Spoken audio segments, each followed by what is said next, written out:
To be an it girl dating a man means you are ready to risk humiliation, public humiliation. Y'all ain't finna clown off me. Y'all ain't finna take me for no joke. Cut the show. I'm done. Take me off.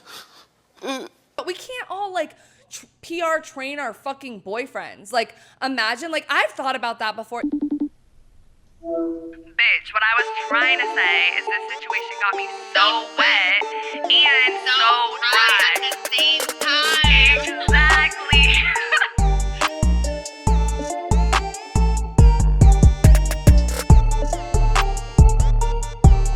What's up, bitches? Welcome back to another episode of So Wet, So Dry. I'm one of your hosts, Fiji, like the island, like the water.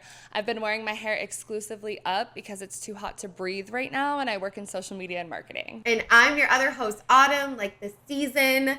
Social anxiety has an extreme chokehold on me right now, and I work in entertainment. But if you guys are new here, listening for the very first time, what we do on So Wet, So Dry is we explore duality through deep diving topics about sex, relationships, personal identity, and all where internet trends and reality collide. So we post polls for every single episode that we do to give you guys a chance to have your voice heard. So make sure you're following us on Instagram so you can be a part of that. We post polls every single week for the upcoming episodes. And whatever you're doing right now, make sure that you are subscribed or followed, whatever platform you're on. And give us a like, give us 5 stars, anything you can do to engage. It literally takes 5 seconds, and it would mean so much to us. Join our community of confused pussies. Yes, and today we are talking about Sabrina Carpenter's new song, Please, Please, Please. We're talking about how your man treats you has become a social status among women. We're talking about how our boyfriends can embarrass us and alienate us from our female audiences. We're talking about it girls, Charlie XCX, all of the things. But before we get into that, we want to shout out our episode sponsor, Taylor Mushrooms. You guys know we love a little high, so we were super excited when they reached out to us, and typically Fiji doesn't even smoke like that. I do smoke, but I never do edibles. But these are super good, and we're going to tell you why. Taylor Mushrooms are 100% legal euphoric mushroom gummies delivered straight to your door. Taylor blended a little mushroom extract with a little THC to create a one-of-a-kind feeling. Half of a Taylor gummy will relieve tension and stress, the perfect dose to ease anxiety or ensure a great night of sleep. A full Taylor gummy will deliver a calming, euphoric state of mind. The perfect dose for an outdoor adventure, a chill night in, a vibrant night out, or even turning up the heat with your partner. Okay, yes. And as Autumn said, I don't smoke weed, so I was a little nervous to take these for the first time. It says to take half, but I took a whole one. I found myself wanting to be super creative. I did this little pot art project with Jean and some disco stickers that I had around. We'll show you guys on the screen.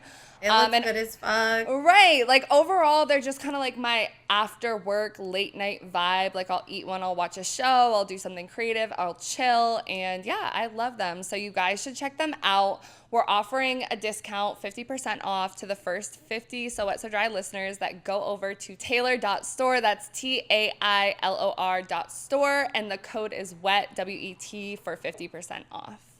Yeah, and I just wanted to say too, I honestly am kind of looking into taking a break from smoking THC, weed, whatever. And so this is honestly so great for me to be able to try something different and still get a little bit of that relaxation, anxiety reducing feeling that I love that I do get from weed, but without all of the other stuff that you also kind of get from weed as well. I feel this is just a much more wholesome way. So if any of y'all are looking to cut back on smoking or anything, this is honestly a great way to do that and still get a little something. And 50% off is crazy. Yes. And so they come fast too. They come in the mail super quick. So yeah, so definitely take advantage, and we are happy to honestly just be able to give you guys something and share something with you all in that way. But now we're going to start the episode the way we always and usually do what talking about what we're so wet and so dry about in this very moment, and I will go first. It's always you that does this. This I is know. tricky. So basically, I'm so wet. I did kind of have a good dream last night. So it was like about this guy that I hooked up with like before my celibacy started. But it wasn't him that made it hot. It was the setting. So it's like we were at this some sort of like you guys understand, like dreams are weird, right? So like we were at like a camp, but we were adults. Like we weren't children, but it was just like normal. Like in this universe, like adults go to camp. That would be kind of hot though, an adult summer camp. Okay, wait, bitch. So like we had to sleep like kind of like not with someone that you're fucking. Like it wasn't co-ed, but it was just like you can't sleep next to someone that you're fucking. And like all night I'm like in this guy's ear like can't wait to like suck your dick like under the fucking blankets so no one sees us. And like we kept trying and we kept getting caught.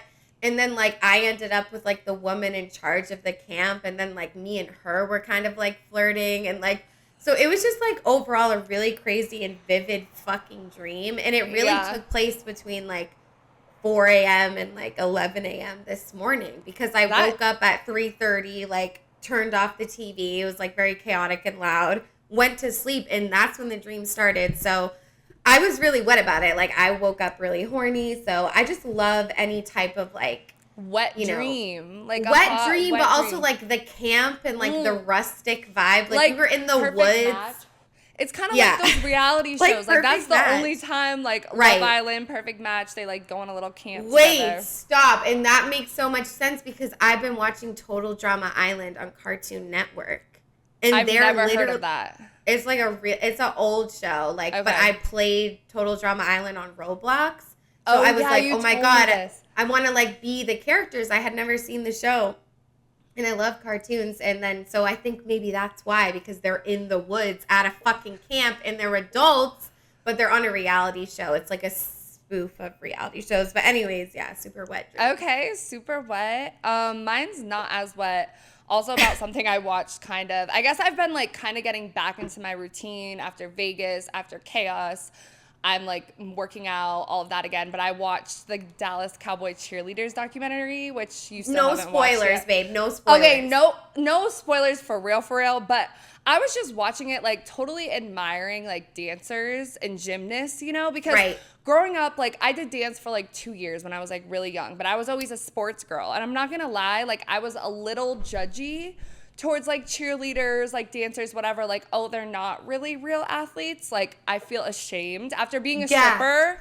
After being a stripper and like not being able to do like any of that shit, watching how hard these girls work, I like I was on the treadmill just like, yes, I want to go faster. Like I want to do more.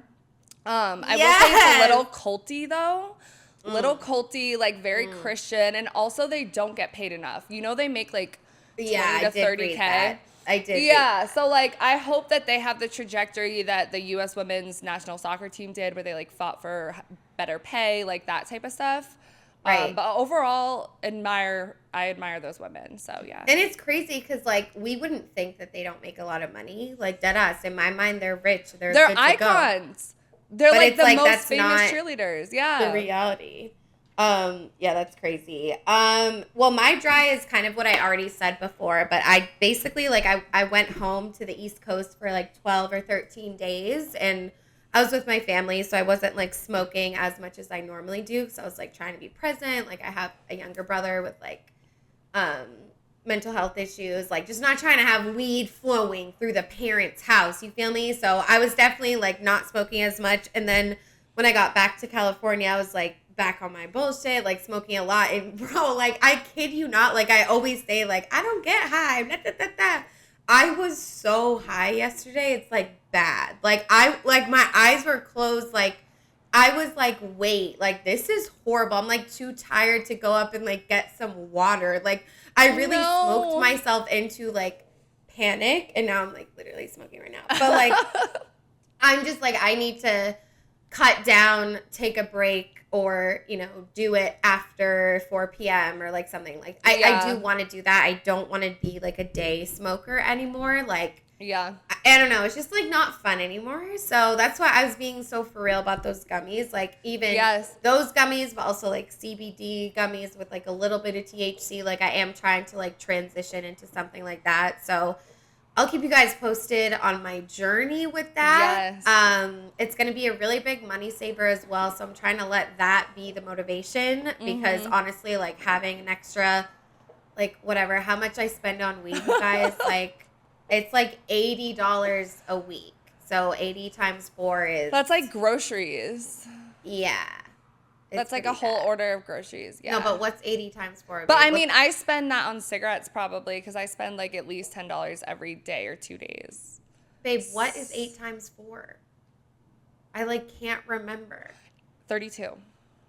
Okay. So I spend $320 a month on weed. If I had an extra $320 a month. Yeah, that's crazy.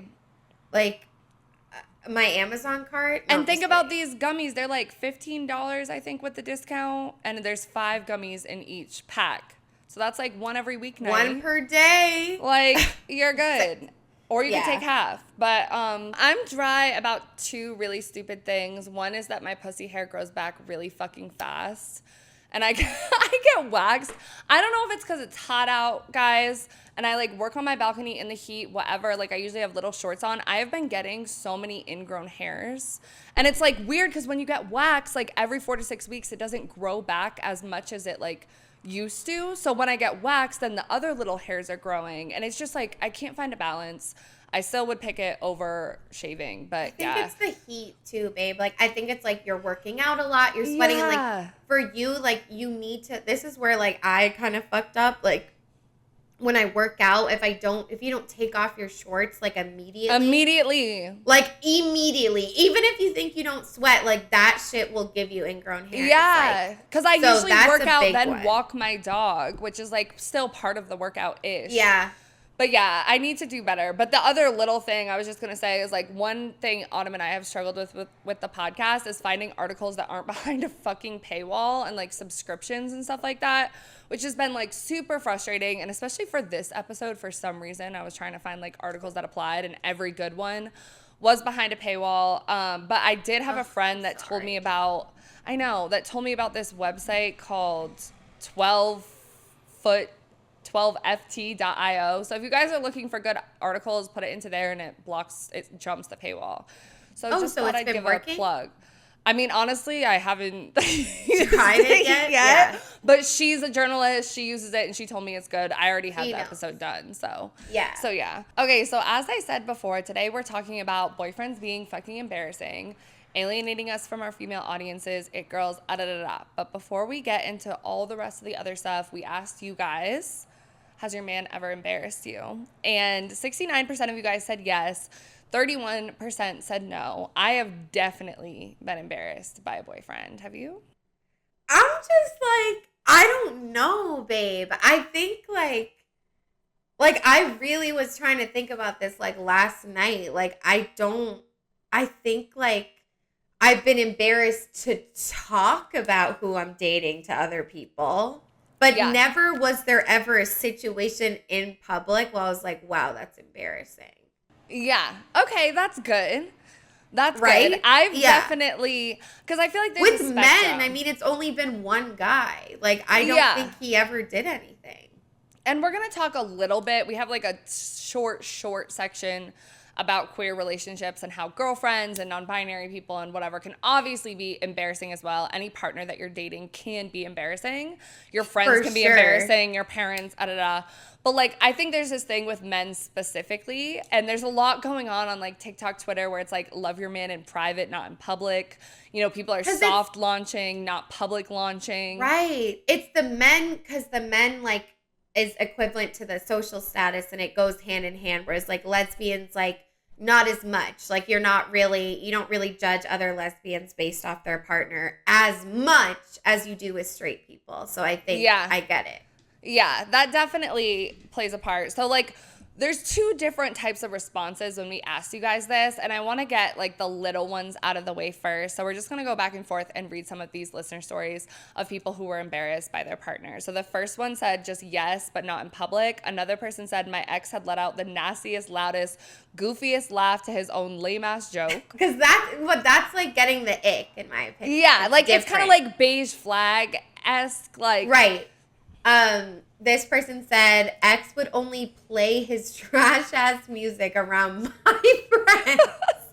This other person said my boyfriend had a habit of talking to me at a normal volume when he should definitely be whispering or pulling me aside. I think it's because he just has trouble hearing, to be honest. But like in front of his siblings, he asked me if it's okay if we all hang out together, ... Like they're right there and can hear us. Come on. Bro, our listeners are actually hilarious. Like that's so funny. And then this last person said, if I'm arguing with my man in the car and I start crying, no, the fuck I'm not getting out. I don't care. Yes. That is so relatable. Dude. I like want that on a t-shirt. That is so fucking relatable. That happened to me so much. No, same. I remember one time a guy I was talking to, I was like, I cannot go anywhere, but I needed cigarettes. Like I need to go to the store. He gave me a pair of sunglasses and I was just like around with my sunglasses. But yeah, I've definitely had, I can think of like specifically my last ex did a lot of just embarrassing shit. Like I think he had a kink for public humiliation sometimes. Like sometimes he would do shit like. For real. Like we're going to get into some of the more like toxic, embarrassing things a little bit later. So I'm not going to go super in deep till we get to that. But he had this one thing he loved to fucking do where he'd be like, oh, your breath.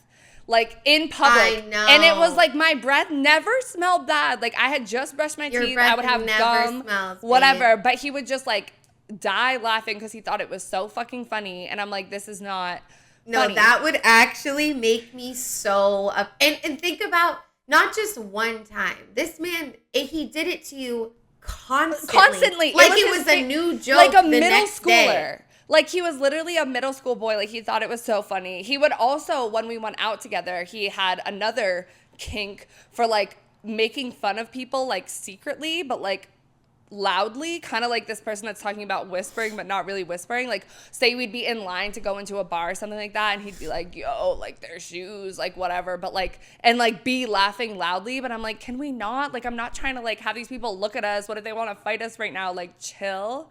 So those were just some little things that I feel like he did that were like crazy. But yeah, men can be like definitely super, super embarrassing.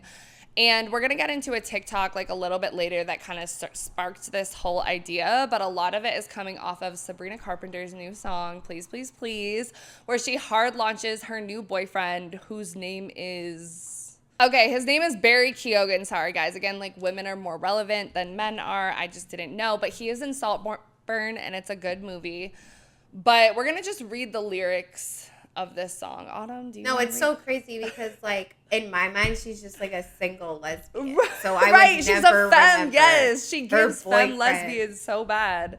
But yeah, okay, so anyways, guys, we're gonna break down Please, Please, Please, the iconic lyrics, if you will. So I'm not gonna sing it, guys. I really want to, but I'm not going to. Okay, so stop asking. I know I have good judgment. I know I have good taste. It's funny and it's ironic that only I feel this way. I promise them that you're different and everyone makes mistakes, but just don't. Wait, what the fuck?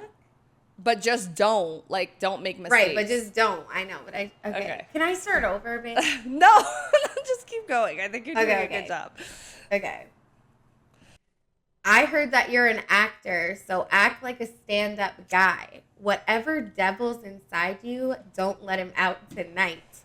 I tell them it's just your culture, and everyone rolls their eyes. Yeah, I know. All I'm asking, baby, please. Sorry. Please, please, please, don't prove I'm right. And please, please, please, don't bring me to tears when I just did my makeup so nice. Heartbreak is one thing, my ego's another. I beg you, don't embarrass me, motherfucker. Motherfucker. Please, please, please.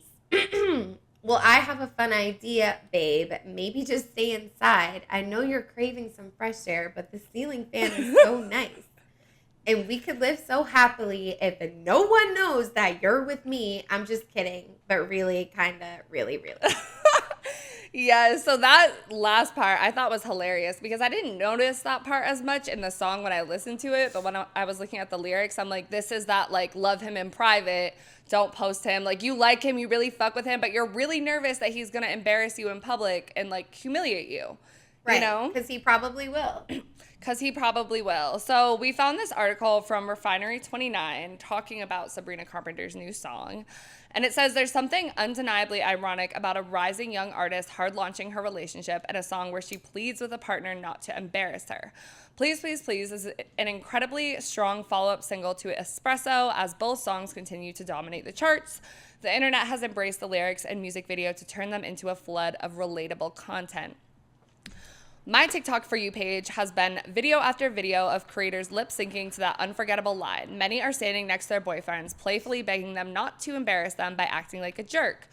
One focuses on the classic scenario of a girl who either actively hard launched a relationship with a guy or is contemplating it while wrestling with the anxiety of the relationship going south after making it public.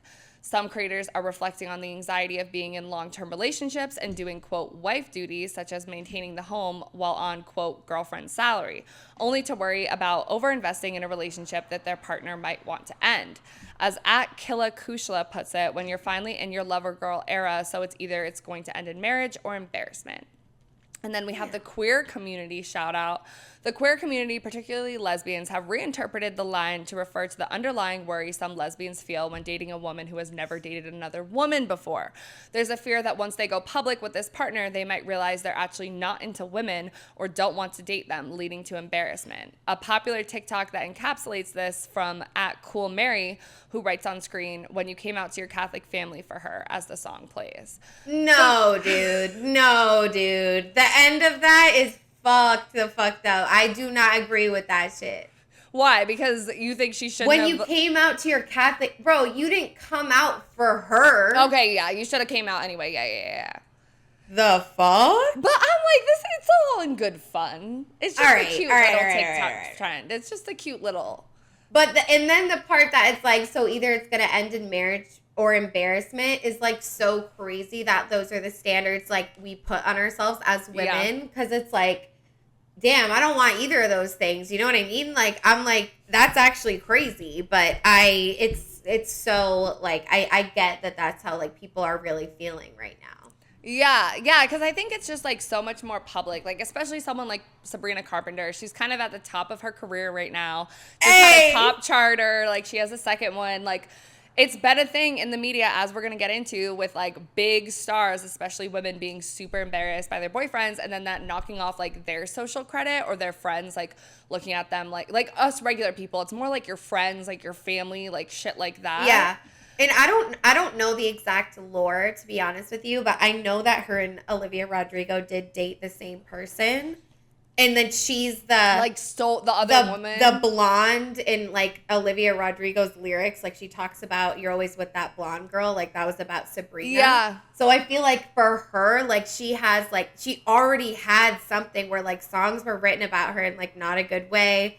And then she's famous, and now she does this. Like, it's definitely a lot. Like, that was a move, you know? Yeah. It's definitely, like, when you, like, announce a relationship or announce something with, like, a guy, it's really, like, you are kind of putting your, like, ego, like, whatever, up for, like, debate and other people's opinions and all of that shit, which is... But why is it like that? Like, why can't we just let everyone, like, be, bro? Like... I'm fucking saying. It would be nice. Yeah. It would be nice. All right. So next we're going to get into some more like toxic, bad things that your man can do that's super fucking embarrassing. And we have this one TikTok to that Sabrina Carpenter song that I'm not going to play because we don't want to get copyrighted. But it says, this line is so funny because why do men genuinely never understand when they're being embarrassing? Liking other girls' posts, being nice to other girls, never posting you. They will do all of that and more and still not understand how that would be embarrassing. So this kind of goes into the whole like ego idea of things. Like me and Autumn feel differently about certain stuff. Like I don't know if I find it embarrassing that a guy is liking another girl's picture. Like maybe if it's his or ex. being nice to other girls. Yeah, Would you prefer that he's mean? Like I know what they mean is like overly nice, like flirty, like going out of your way to be like, oh, do you need a refill of your drink? Like that's different. But like she should have phrased it differently. But like just be and that's the hard thing that we're gonna get into is like when it's the core of a female audience, different women have come together and found certain things embarrassing and hold it against other women. So something you might not find embarrassing, another woman does and will call you out on it. So we asked you guys, we picked 4, and we said, what is the most embarrassing thing that your man can do? Talk to you crazy in front of others, 1 at 47%. Cheating on you is 2nd at 33%. Share unsavory political opinions is at 14%. And not pay for things is at 6%. And honestly, like the not pay for things is not surprising to me that it was so low because of our audience. But like that is also a very big one on like TikTok and stuff like that. Like, oh, if you're the breadwinner in the relationship or you're providing, like that's like an embarrassing thing for women. Right. So that's a big one. But like talk too crazy in front of others. I think I voted for that one too. I've had that happen. It is the fucking worst. Yeah, I think that one is the most embarrassing thing because then it's just like, even if they don't, it very much looks like that's how they talk to you constantly. Yeah. And like most of the times it probably is, but sometimes it's like we all have bad moments, but it's like that's just like horrible. But the unsavory political views is like kind of the only one that I can really, really relate to. Like luckily I've never had someone talk to me crazy in front of other people. Like I've kind of been cheated on, but like we were open. Like I've just been left for someone else directly twice, bitch. Yeah. So, you know, I just feel like a little cheater kind of vibes there. But the political views, I've literally been like, you need to like unfollow this person because like if my friends go to your profile like that, please no. Right. No. So that's extremely embarrassing to me, like because I've just been through it and I can relate to it. So yeah, and our episode next week is going to be more on like political views and stuff. So we'll get into it. I know I've definitely asked partners to not share some of their views in public in certain situations because I'm like, that would embarrass me. Like, no, like you can have your views, I guess, but like know when to talk about it. Please don't bring that up around other people. I don't know. Especially when your views are fucking hateful. Right. Bye. Like, but talking to you crazy in front of others, like this was a huge one for me because again, like guys, my ex was like toxic, abusive, all of the things. Like I remember one time, like probably the most embarrassing was in Boston. My mom came to visit. It was like her birthday or like Mother's Day or something. I remember this, I think. Yeah, and like my ex like was around, like he like insisted upon coming, and it was like one of the first times she had met him. Like it was weird, and he was just like, he was acting a fucking fool. Like I think he was helping us move stuff in and out, but like he took his shirt off. He was like drinking a beer on the front steps. Like he was smoking cigarettes. He was just acting like his regular self, but like it was not the time because my mom was there. And then we went to go watch Shakespeare in the fucking park, and he just like kept like coming over and leaving and pouting, and like he was the definition of like an emo boy, like pouting, like I don't like it wasn't even like he said anything crazy. Yeah, but you'd think when you're around someone's mom, like you would act a little better. He definitely had like said like mean things to me in public, like all of that stuff. But like even partners that weren't toxic or abusive have said things to me in public where I'm like, why the fuck would you say that around other people? Because now you're giving them cause to think that our relationship is like that all the time when it's not. And I don't necessarily want to start fighting with you right now. Like I'm the type of person where if you say something that like offends me or is talking to me crazy like in public, I'm going to probably wait to address it until we're alone because I don't want to embarrass you and me more by looking like the toxic couple. But like, you know. Right, and even if you're whispering some shit that's mean and then it makes you cry, you're ruining everything right now, like my whole emotional space. But yeah, babe, it's like absolutely fucking horrible. Like, yeah. with your mom, like, I would have, it's, like, very emotional, honestly. And it's awkward. Like, I mean, we've all been out with a couple before where, like, they're fighting and you feel, like, uncomfortable when you're around them. Like, that's the shit, too, where it's just, like, I don't know. Like, I feel like women are way more conscious of, like, how other people see them. And maybe we're a little bit more, like, afraid of, like, our ego. Guys seem to not care sometimes. Like, sometimes they're just like, fuck it. I'm just going to talk to her how I always would. And it's too much. But we had some stories. Someone said, being in an open relationship yet still lying is cheating. Having those girls reach out to you about it. We need to talk about weaponized incompetence on the part of men, how to treat people. Who submitted that? That is so good. That is so good. I love that so much. Weaponized incompetence, yes. Like, and the being in an open relationship, lying is fucking cheating, bro. Like, that's so real. And this next person said, one time I didn't tell my friends about my ex-boyfriend talking to other girls on Tinder while in a relationship with me because I knew they would tell me to end it with him and I couldn't bear to hear it.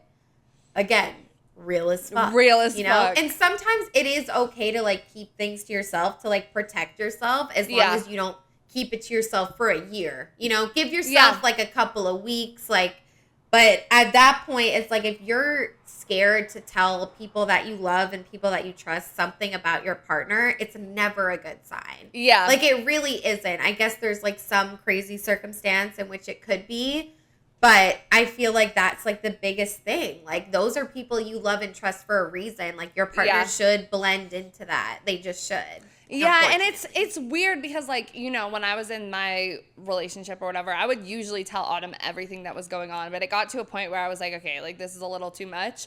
And I do think, like, now more when I deal with people, I don't tell all of my friends everything that happens all the time because, like, I feel like it's also some part of, like, maturity as you get older and you, like, have a relationship with one person, like, to respect them. Sometimes you don't want to just tell everybody everything, but, like, you know, when you need to vent and you need your friends to be there for you, like, you should be comfortable enough to open up. And I know guys a lot of times will be like, oh, and don't go tell your friends about this, don't go da-da-da, because they know what we're gonna say to each other, you know, but, like, which is such a red flag. And my ex used to say that to me all the time, and I was like, bet, like, I fucking will, like, you know I'm going to, especially now that you said that. I feel like I have to, because why are you trying to, like, isolate me from telling them, like, But I do think it's a thing. Joking, but yeah, I do think it's a thing. Like, I've definitely had, like, friends in the past, like, and I've done it to people too, where it's like, oh, why are you with him? Oh, you should leave him already, and you're, like, not ready to yet, and then it's like you don't want to tell them anything anymore because you're not ready to leave the relationship, but you know that they're gonna say, like, something negative about it, so you're kind of in that stuck place of, like, then it just becomes something you need to work through, but, like, I don't know. Like, I think if your friends are really your friends, like, you should be able to tell them those things. And you shouldn't be embarrassed for a man cheating on you because, like, that's not embarrassing on your part. That's embarrassing, like, for them. Yeah, you know? And it's weird for the friend, too, because it's like you're in the space where you're like, should I just let my friend, like, grow and, like, learn on her own? Because, like, at the end of the day, like, we can't control, like, I honestly, after having, like, multiple friends go through, like, abusive, toxic relationships, like, you could say leave him, but honestly, I don't do that anymore because what's that gonna, that doesn't do anything. Like, honestly, it doesn't do anything. So it's like you're in this space of, like, do I let them grow? But also at the same time, like we really value friends that can, like, be real and, like, maybe even say something, like, that might hurt a little bit. Yeah. Like, but because we want you to, like, grow and stuff. So it's like knowing when to kind of just, like, chill, because we talk about it all the time. Like, when bitches are just, like, trying to control and, like, you know, analyze your relationship, which, like, yes, I talk to you about my relationship, but at the end of the day, you're not in it. You're not here. You can't possibly know every single thing and every factor. Like, unfortunately, sometimes we just give our friends the negative. Yeah. But there's so much positive that maybe they don't hear because you don't want to be, like, braggy, like, oh, like, my man did this. And I mean, some people don't have a problem doing that, but, like, to me, I feel like that's just kind of, like, a lot. Yeah, because I feel like as girls, like, we vent about stuff, like, a lot. And so, like, it's more likely sometimes for us to vent about the bad shit that our partner does. And I actually had a situation with this recently with someone that I was fucking with where like I kind of got into like a little bit of an argument with my friend because she said something like negative about him at a time we were like positive, like we were good. And I knew it was on me to not be mad at her because she was just going off of like the last conversation that like we had about him. And like, she just had my best interest, but she doesn't see all the good stuff since then. And I hadn't told her. And like, I also hadn't set a boundary of like, oh, like I'm venting about him, but like, please don't like disrespect, like, you know what I'm saying? Like, it was kind of like a weird thing, and she felt so bad about it. Like, she was like, I wasn't hating, like, I really like didn't mean to do that, I just care about you, and I knew that she did. So it was like good, like we talked about it, we cleared it up. But I think that's common, and like I've had friends tell me before that they don't talk about their man at all to their friends because they're worried about those situations. So like it's iffy. But yeah, and then we kind of touched on it, but I just wanted to talk a little bit about, is cheating embarrassing? And I feel like it really shouldn't be. We've covered this in other episodes. Like, it shouldn't reflect on like who you are as a woman. It has everything to do with that person and their shit, not you. And it's like, even if you someone cheats on you, you get back with them. Like, I honestly, you guys, like, all people are all like, oh, lover girls, all this shit. Like, it's like, love does like overpower sometimes, and like that's just on being a human. Like, that's what we're here to like figure out, like how to balance like our hearts and our minds. Like, everyone's on their own fucking journey. Like, I just feel like there's so much other shit weighing on us. Like, and I'm not like a powerful wizard. Like, in high school, I definitely used to judge people like, why is she with him? He obviously does. Like, and maybe even today catch myself, but it's always in my head. I never would go up to someone and really just tell them how it, you know what I mean? So but I really just think it needs to stop. But we do acknowledge that like we're not, like most people do feel like it's embarrassing. So it's like, even if we were to be cheated on, we can't control that. Okay, so now we're going to get into men publicly embarrassing their girlfriends in podcasts, online, in the media, etc. And this has been a big thing lately. Some examples are Halle Bailey. I know she just had her baby. She's like back with her man, but he was tweeting crazy shit. People were coming for her and him, whatever. There was Simone Biles, whose man went on a podcast and said he's the prize and he didn't know who she was. Just for his tweets to be resurfaced, talking about the 2012 Olympics.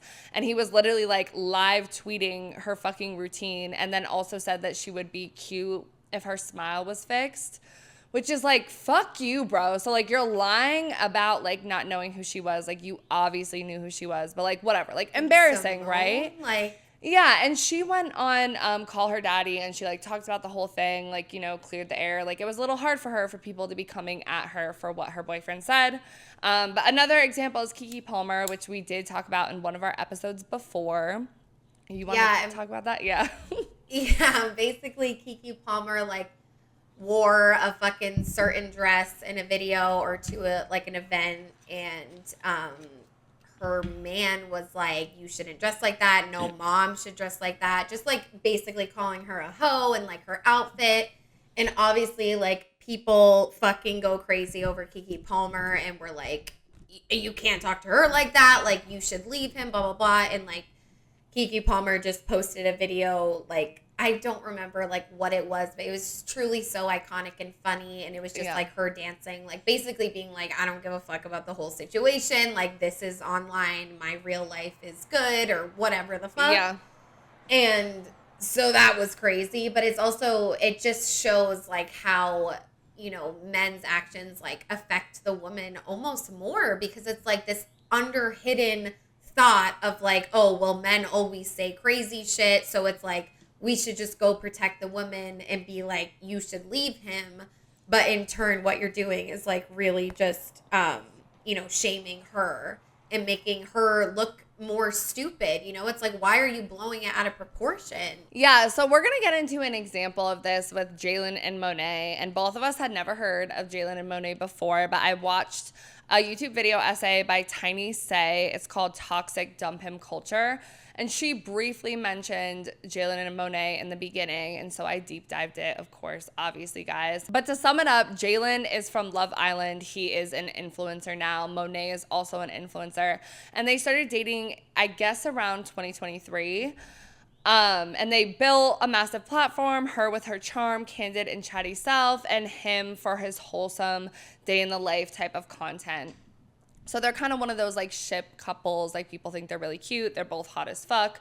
But essentially he went on this podcast called Show Some Love Podcast, and he said some things that the internet did not love. So this clip went pretty viral. It doesn't have that many likes though. It's weird, but a lot of people stitched it. They made whole YouTube think pieces about it. People were commenting on his stuff with hate, her stuff with hate. We're going to watch the clip. You know, from what the sprinkle movement is, it's like men are expected to pay all the bills. Men are expected to pay for all the dates. Men are expected to pay for your nails, hair, all these things. In today's economy, it's like, why is that the norm? Why is that the expectation? What does a provider mean? In my opinion, a provider doesn't mean someone who's going to pay financially for everything. That's not a provider to me. I think, you know, when someone becomes the mother of your kids or someone's raising, then there's a partnership that, you know, is communicated and talked about and understood. But it's like this sprinkle is all about the dating stage too. It's like, that doesn't make sense to me. So this soft man era is a satirical play on this sprinkle, but a lot of men are making content around like, oh, I'm getting a haircut, you didn't pay for it, I'm not seeing you later. Like, I'm not seeing you, drizzle. I'm not seeing, like, oh, you're not taking me on a date this weekend? That's crazy. I'm not seeing you, drizzle. Because the rhetoric online is, oh, he says he likes my nails, but he's not paying for them. Boy, bye, like kind of thing. It's like, well, okay, then let's flip that. Okay, so what are your initial thoughts? I mean, I just feel like the part at the beginning where he's like, you know, this economy, it's like, okay, bro, like get a job, get 2 jobs. Like we all need to like make a lot of money. Like, I don't know. But the part about the end where it's like, you know, he got a haircut and you're like, if your man gets a haircut and then you're not the first to see him after, like whatever, like that's a little bit too much. And like, we've talked about this on this podcast where it's like, we're not really, or I'll speak for myself, like I'm not really the type of person that wants my partner, whether it's a man or a woman or whoever, to pay for everything. Like that's not like what I really go for, because I just feel like it's, you know, the goal is like equality and equity, right? So I just feel like that's not really the answer. But I do get thrown when men come out the cut and are like, we shouldn't be paying. Because I'm like, okay, but you have to acknowledge a little bit why. And it's because like, okay, if we're going to live in this sexist, misogynistic world, let me hold those values true, right? So, and men are the breadwinners, right? So you should pay. But then we've deep dived it through like, you know, feminist thought work, intersectional feminist thought work, and have been like, well, you know, the whole reparations thing, my man should pay for anything because blah, blah, blah, was treated bad in the past. Like, nah, it's a little backwards, especially if you're a white woman, right? So it's a little bit hard to really think about all of that. But at the end of the day, there's something about this clip where it's just like, I don't like this man. Like, I just like his energy, and when he was talking through all of this, like, doesn't sit right with me. But I don't entirely disagree with everything that he said, but I just feel like as a man, like you do have to be careful, like at least acknowledge like why women are feeling this way and what have led women to feel this way. Because it didn't just happen overnight. Like this is a new men are trash, they should pay for anything, everything era. Like it hasn't always been this intense. And so you need to acknowledge why. Yeah. That's my initial thoughts, bitch. Yeah, 100%. That's what I thought too, because it's like he's talking directly about the sprinkle movement, and he's talking about the drizzle, which was started by some creator as like satire, you know, making fun of how ridiculous the sprinkle stuff is, which both of us will say, like the sprinkle stuff can be like a little ridiculous sometimes. And Shira Seven herself says she's giving financial advice and not relationship advice. So that's like important to pay attention. But again, it's like media literacy. Like he should probably know better. But at the same time, like he's in a relationship right now that's healthy, right? Right. So I watched the whole interview of this because I was like, I don't know. Like, I just feel like I need to know, like, the full picture before we can really completely talk about this. And again, it's on a podcast called Show Some Love. Or it's Don't Trip, but, like, Show Some Love. I don't know, but it's all about, like, showing love and whatever. The majority of the interview, he was, like, extremely healthy. Like I'm talking like he was talking about buying your girl flowers, like being there for her, this, that, the other thing, like equal partnership, like whatever. And like clips that would go viral for being like some goals type shit. And then he was also talking about like when he got to this soft man era shit, he was talking about the drizzle content and how it's satire and how it's kind of funny, like whatever. And then he went more into like what he takes from the soft man era stuff, which is more just being like less hard in his masculinity and like learning more about emotional intelligence and like how to balance his feminine qualities with his partner and be like more of an in-tune man and not just be like hard all the time. So it was literally like directly opposing like gender roles and the things that we talk about all the time when it's like toxic masculinity. So it's a little bit disappointing that like the clip from this that went viral is the one that paints him in like not the best light. And there were some comments under this YouTube video too that kind of like echoed what I thought about it. Someone said the fact that there's only 13K views on this, but millions and millions of hateful comments towards Jalen shows how many people didn't watch the full thing. Social media is a wild place. Any women judging the relationship is clearly not in a healthy one, with 62 likes. Someone else said, it's insane that a clip from this is going viral a month later, and exactly what he spoke about in the beginning is happening. He was talking about people judging relationships like before they know them. People see one clip and run with it so bad just because they need to dissect a seemingly happy couple. And that has 141 likes. So, you know, people were seeing this. They were, if they actually watched the video, they were like, hold up, wait, like this is just one clip from it that went viral. Right. And then Monet posted a TikTok. She's going to stand beside her man, okay? And she actually posted a clip of them out to eat, like at a picnic table, whatever, to the Sabrina Carpenter song. We're going to mute it because copyright. We'll play it right now.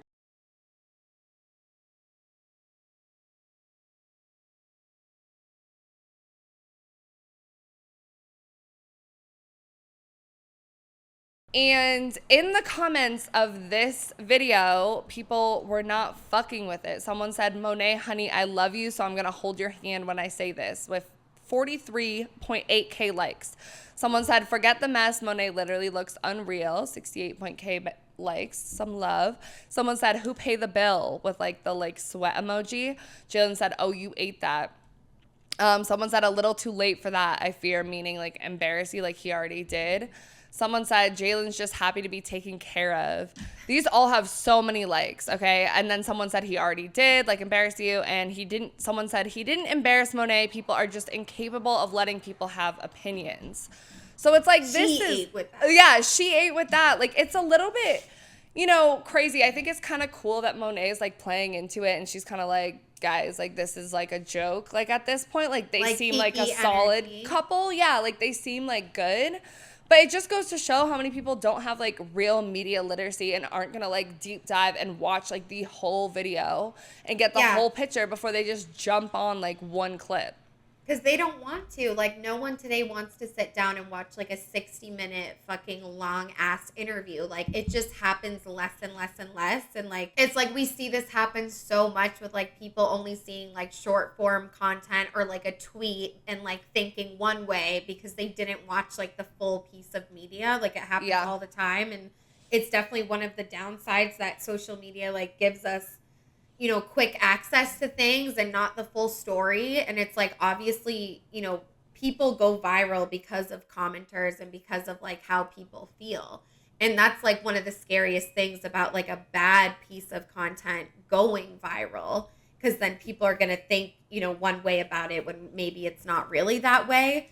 But again, it's just like people coming after the woman in these situations. And the one that's like, Monet, honey, I love you, so I'm going to hold your hand when I say this. Like, I don't know. Like you don't even know her. That gives me very, like, weird energy in that comment. Like, what do you mean by that? Like, what do you mean by that? She doesn't need you to hold her hand. Trust me. Like, you know what I mean? Like, that one, like, all of them. But that one, I'm just like, girl, what? And that one got like 50,000 fucking likes. And it's like, because these are parasocial relationships. Like, you don't know this couple. You don't know what they're like in real life. You just see their content. And it's like, in one sense, we didn't know who the fuck they were until this went viral. This is probably making them bigger. You know, like all publicity is good publicity, whatever. But at the same time, it's like, you know, like you're meddling in their relationship and like causing all this bullshit and making her feel bad. Like, when you didn't even do the work to watch the whole fucking video. Like, and now you're gonna tell her, like, you know better than her. Like, it's a little crazy. And it's like embarrassing because it's like you don't know the relationship. Like, she could have already had a conversation with him about this behind closed doors. Like, he could have came home after the podcast filming, realized maybe what he said was a little fucked up, and already told her. Yeah. And it just makes y'all look even more dumb. I'm right. sorry. And again, he's also like entitled to his own opinions. Like, we've all had a man say unsavory shit that we don't really fuck with, but like, he has his own career. He has his own shit, like whatever. He's going on this podcast. Like, again, it's a little bit like about their like relationship and dynamics between like couples, but like, you can't go to her and like make a big deal out of everything that he fucking does. Like, there's a point, like if he does some racist shit, like whatever. I mean, they're black, but like, you know what I'm saying? Like, if it crosses a line, like I get it a little bit more. Yeah, but, or anything, like, honestly, yeah, like, when it comes to be, like, super that hateful type shit, that's different, but honestly, it's still not embarrassing. Like, you have no control over this human. Like, maybe if someone's outwardly says something really hateful and then you're just, like, say nothing about it and stand by it, like, that's a little bit different, because then it's like, okay, well, that is on your character, but, like, just for something like that to happen, it's like, we don't have control over our fucking man 1000% of the time. Like, they're not fucking like on a leash, like we're walking them around. Oh, you better behave. Right. Like, we are not with like that. She has no control over what comes out of that grown ass man's mouth, whether they're in a healthy relationship or not. Like, people say shit all the time, but I think to bring it back to that comment at the end, like, incapable of having opinions and like the sprinkle shit, like, it does get deep because it is about like structures of oppression in this country at the end of the day. But it's like, he has opinion about sprinkle, okay, like, right, fine, everyone does. We have a fucking opinion that maybe piss some people off too. Like, I don't know. And it's also like, I'm assuming that Monet, like, because of like her influencer beauty stuff, has a predominantly female audience, and so this is what we're gonna get into next that inspired this whole YouTube video. But talking about how like this type of situation and your man saying unsavory things can alienate you from your female audience. So we're gonna watch that TikTok. To be an it girl dating a man means you are ready to risk humiliation, public humiliation. Sabrina's new song, Please, Please, Please, is capturing this very kind of new fear that women are having. It's not new, but it is new. There's always been the fear that your man is going to embarrass you, like, amongst your friends, but now there's kind of this newer fear that your man is going to alienate you from your female audience by being embarrassing, and then you then have to figure out what to do. We've been seeing this a lot recently, where we see an it girl, she's independent, huge female fan base, she preaches about self-respect and independence and all of these things. Then we see her man going on a podcast, embarrassing her, humiliating her, by either seeming ungrateful, by having controversial views on relationships that kind of degrade the woman, etc. And all this is happening while women are putting other women on a pedestal and being very ready to take that away if they see that that woman maybe isn't respecting herself as much as they wanted her to, if that makes sense. And now the way that a man treats you has become a social status among women. We're seeing this with sprinkle culture. We're seeing this with like princess treatment, where women have become to like deem a hierarchy based off of the treatment from men, which in my opinion, that's a whole other conversation. And even her line about like a heartbreak is one thing, but my ego is another, is highlighting that like the biggest fear now is actually not getting like fucked over by a man because you're worried about your feelings and your future. You're now more worried about how women are going to see you and losing your social status among women and feeling embarrassed and less than now because of something that the man has done, you know? And I think the problem with this is that it's a little bit unattainable. As long as a man speaks, we will find something wrong with it. Not women actually becoming the enemy, though, because honestly, it's like when we've thought about it in the past and like even in 2000s, it's like heartbreak and like being wronged by a man, like that really was. But I don't know if like now that again, we have so much access to each other's lives and can see everything, and more people than ever have platforms and audiences for people to make judgment on them. So it's like, is the biggest fear for women in 2024, like what another woman or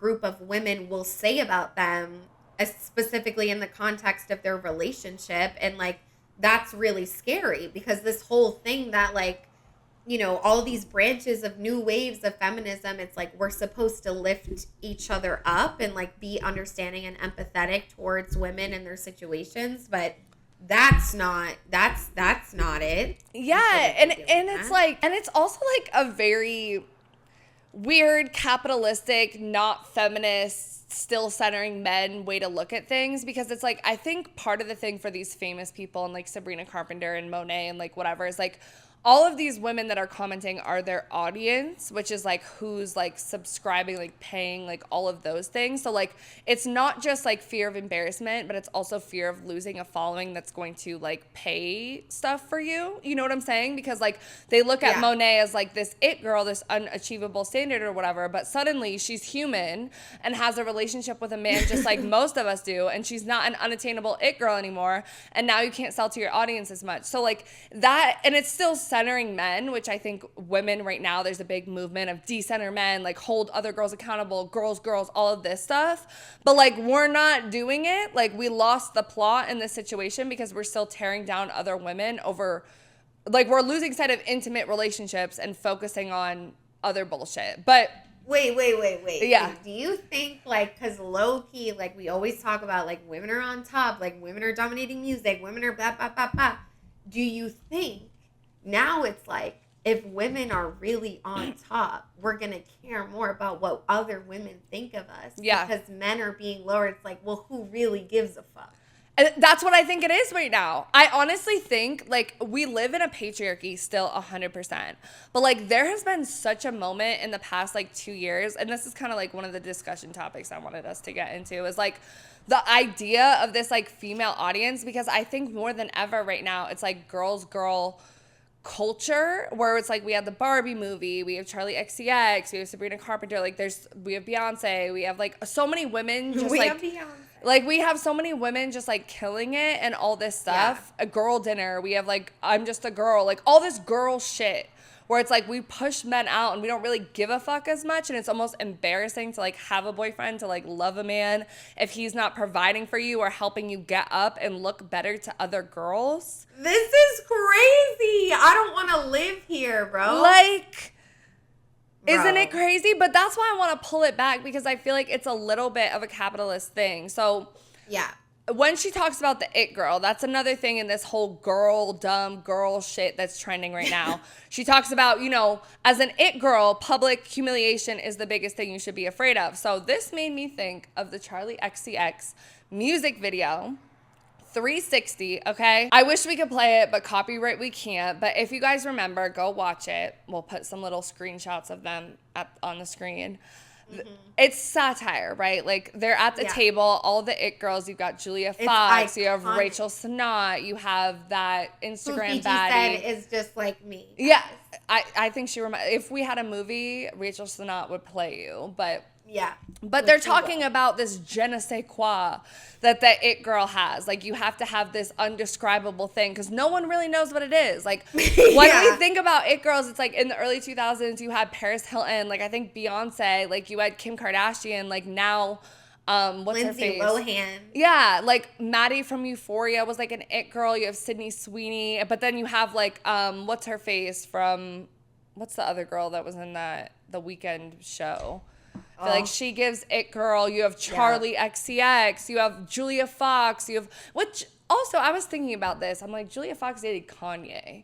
Like, but now Julia Fox is very like celibate, doesn't want to date men. Like, she's like in her like boy sober era, which is like interesting as well. But like Charlie XCX's whole album is kind of this idea of being like an it girl but still being painfully insecure, and your beef with other women. Like, it's all about like her beef with Lorde, like Taylor Swift, like all of those things. and how women like fight against each other. But I found this one article about what is it about an it girl from Vogue. And it says the truth is that its are more than the sum of their parts. They are pure zeitgeist, charisma incarnate, hard to describe linguistically, the same way the word love doesn't come close to at all the sublime, silly, big, and little feelings associated with it. Roughly speaking, when it comes to it girls, men want her, women want her, gays want to meme her. And I would go as far as to say, I don't think it matters that men want her anymore. I really don't. I think it's almost better if men don't want her. Because when you think about someone like Julia Fox, who's talking all this shit, like she's like, no, like we don't need men, da da da da. I feel like it's more of an it girl thing now to be like, I don't need men at all. Right, because low-key, if all the men want her, like, I feel like bitches are still like, like, fuck that. It's more about how women look at you. Right, which is really crazy. But I think it's so crazy that this article is, like, equating it girl with love in terms of, like, it's hard to describe with words. But, like, it's literally so true. And I think, honestly, just, like, whoever the creative director was of that fucking 360 music video, like, it's just like such a moment, you know, and them just like telling the waiter like, well, you got to do this, and she's like, oh, okay, and they're like, oh, I like her, like I like exactly her. And it's like, also what? like it's a very capitalist thing, this it girl idea, because it's used like when I was searching it girl, guys, and trying to find like fucking academic articles or think pieces to support about this. The it girl. Everything was about a new makeup product, a new bag, a new clothing item. Oh, like this girl has this, you need to get this. So like so much of the it girl is like broken down into capitalism. And I think what this TikTok was talking about as well, like it's not just alienating you from your like close friends, because I know there's been times like my man has like embarrassed me and I talked to Autumn about it and like whatever. Like I know we're going to be friends at the end of the day, but when you're a public person and you have a public platform that you're profiting off of, when those girls turn against you, it's a little different. It's a little bit different. But yeah, the question that I kind of wanted to discuss, which we kind of already did, is just like the idea of women caring more about other women's opinions, and the female audience is on the rise. But the YouTube video that I had mentioned in the beginning when we were talking about Jalen and Monet talked more too about how like men bond with each other over just like shared activities, like going to the bar, playing a sport, like whatever. But women bond over like shared vulnerability, kind of. Yeah. So like when we share like our like traumas or like the shit that we've been through, like you gotta prove yourself a little bit more. Why is that my immediate go-to when I'm trying to make a friend? Low-key, it like might make me come off a little bit crazy, but it is so true. Like it doesn't always have to be something so tragic. Like literally when you were here in LA, I bonded with that bitch. You were like, yeah, like food culture, diet culture, like that shit's crazy. Like that should have ruined your life. And it was like literally like, so it is, yes. But I don't know. Like I think the whole thing about just like female audience on the rise, like it's like, this is what we always talk about. It's like with feminism, intersectional feminism, like we don't want to be better than men. Like we want to live in a place that's like everything's coexisting, you know, beautifully and in rhythm with the nature, like all of that. Like I don't necessarily want women to be like the fucking target to beat, because like I do feel like we've all like, you have this sort of like bond of like, we need to work harder, like you get it, like you get it or whatever. But I also think like the capitalism piece is huge, because even when you think about like men are trash, they better, like men aren't worth anything unless they pay. That's capitalism. Yeah. And it's also like a bunch of rap songs. It's like men complain about that, but at the end of the day, like the A-list men, they're want rich women. That. Yeah. They don't want a woman that's broke. Like they want a woman that like has expensive taste, like gets her hair done every single fucking day, and it's like picture perfect. So it's like, as much as they hate on it, it's like they feel it and they want it too. And like that's the capitalism piece that like sneaks up in there. So all that to say, it's like I don't want women to switch and be like, oh, we're on top, and like treat men like shit just like they did to us. Yeah. But at the same time, it's like they kind of deserve it, and also it's hard to like, we're not perfect. So, and like women are in turn like because there's that big conversation about decentering men, right? And so it's like on one side, women are like, oh, we're holding each other accountable. Like, I get it. Like, I've been cheated on too. I've been through this. Like, a man has embarrassed me. Like, do better. Like, Right. da da da da. But like in doing all of that, like you're not really like supporting her on her journey. You're more just like shaming her for the same shit the patriarchy shames her for. So it's Right. not really like uplifting women at all. Yeah. And it's like our generation needs to realize like this shit has been going on forever. Like you really like, you know, can't get so mad at the individual people anymore. And I feel like that's been my like biggest thing in like unlearning like my hatred for men is like it's the system, it's not the person. And that's what's like helped us a lot. And like that's aside from like abusers, but just like everyday misogyny shit, like it is, you want to be more mad at the system than the actual man. And like that's been the biggest thing to help me like not hate them. Yeah, exactly. And we should like be holding more space for women to be vulnerable and like talk about things like, and us all coming at Monet or something like that, like you're just silencing her more. And like I think their relationship, from what it seems, is a lot healthier than other relationships. And like maybe she has something to say about that. Like, I don't know. But we asked you guys if you've ever avoided telling other girls certain things about your man for fear that they'll tell you to dump him. Because like we said, like it's just pushing women like further apart from other women. And 78% of you guys said yes. Only 22% said no. A couple people replied to this and were like, LMAO, like definitely. So it's real.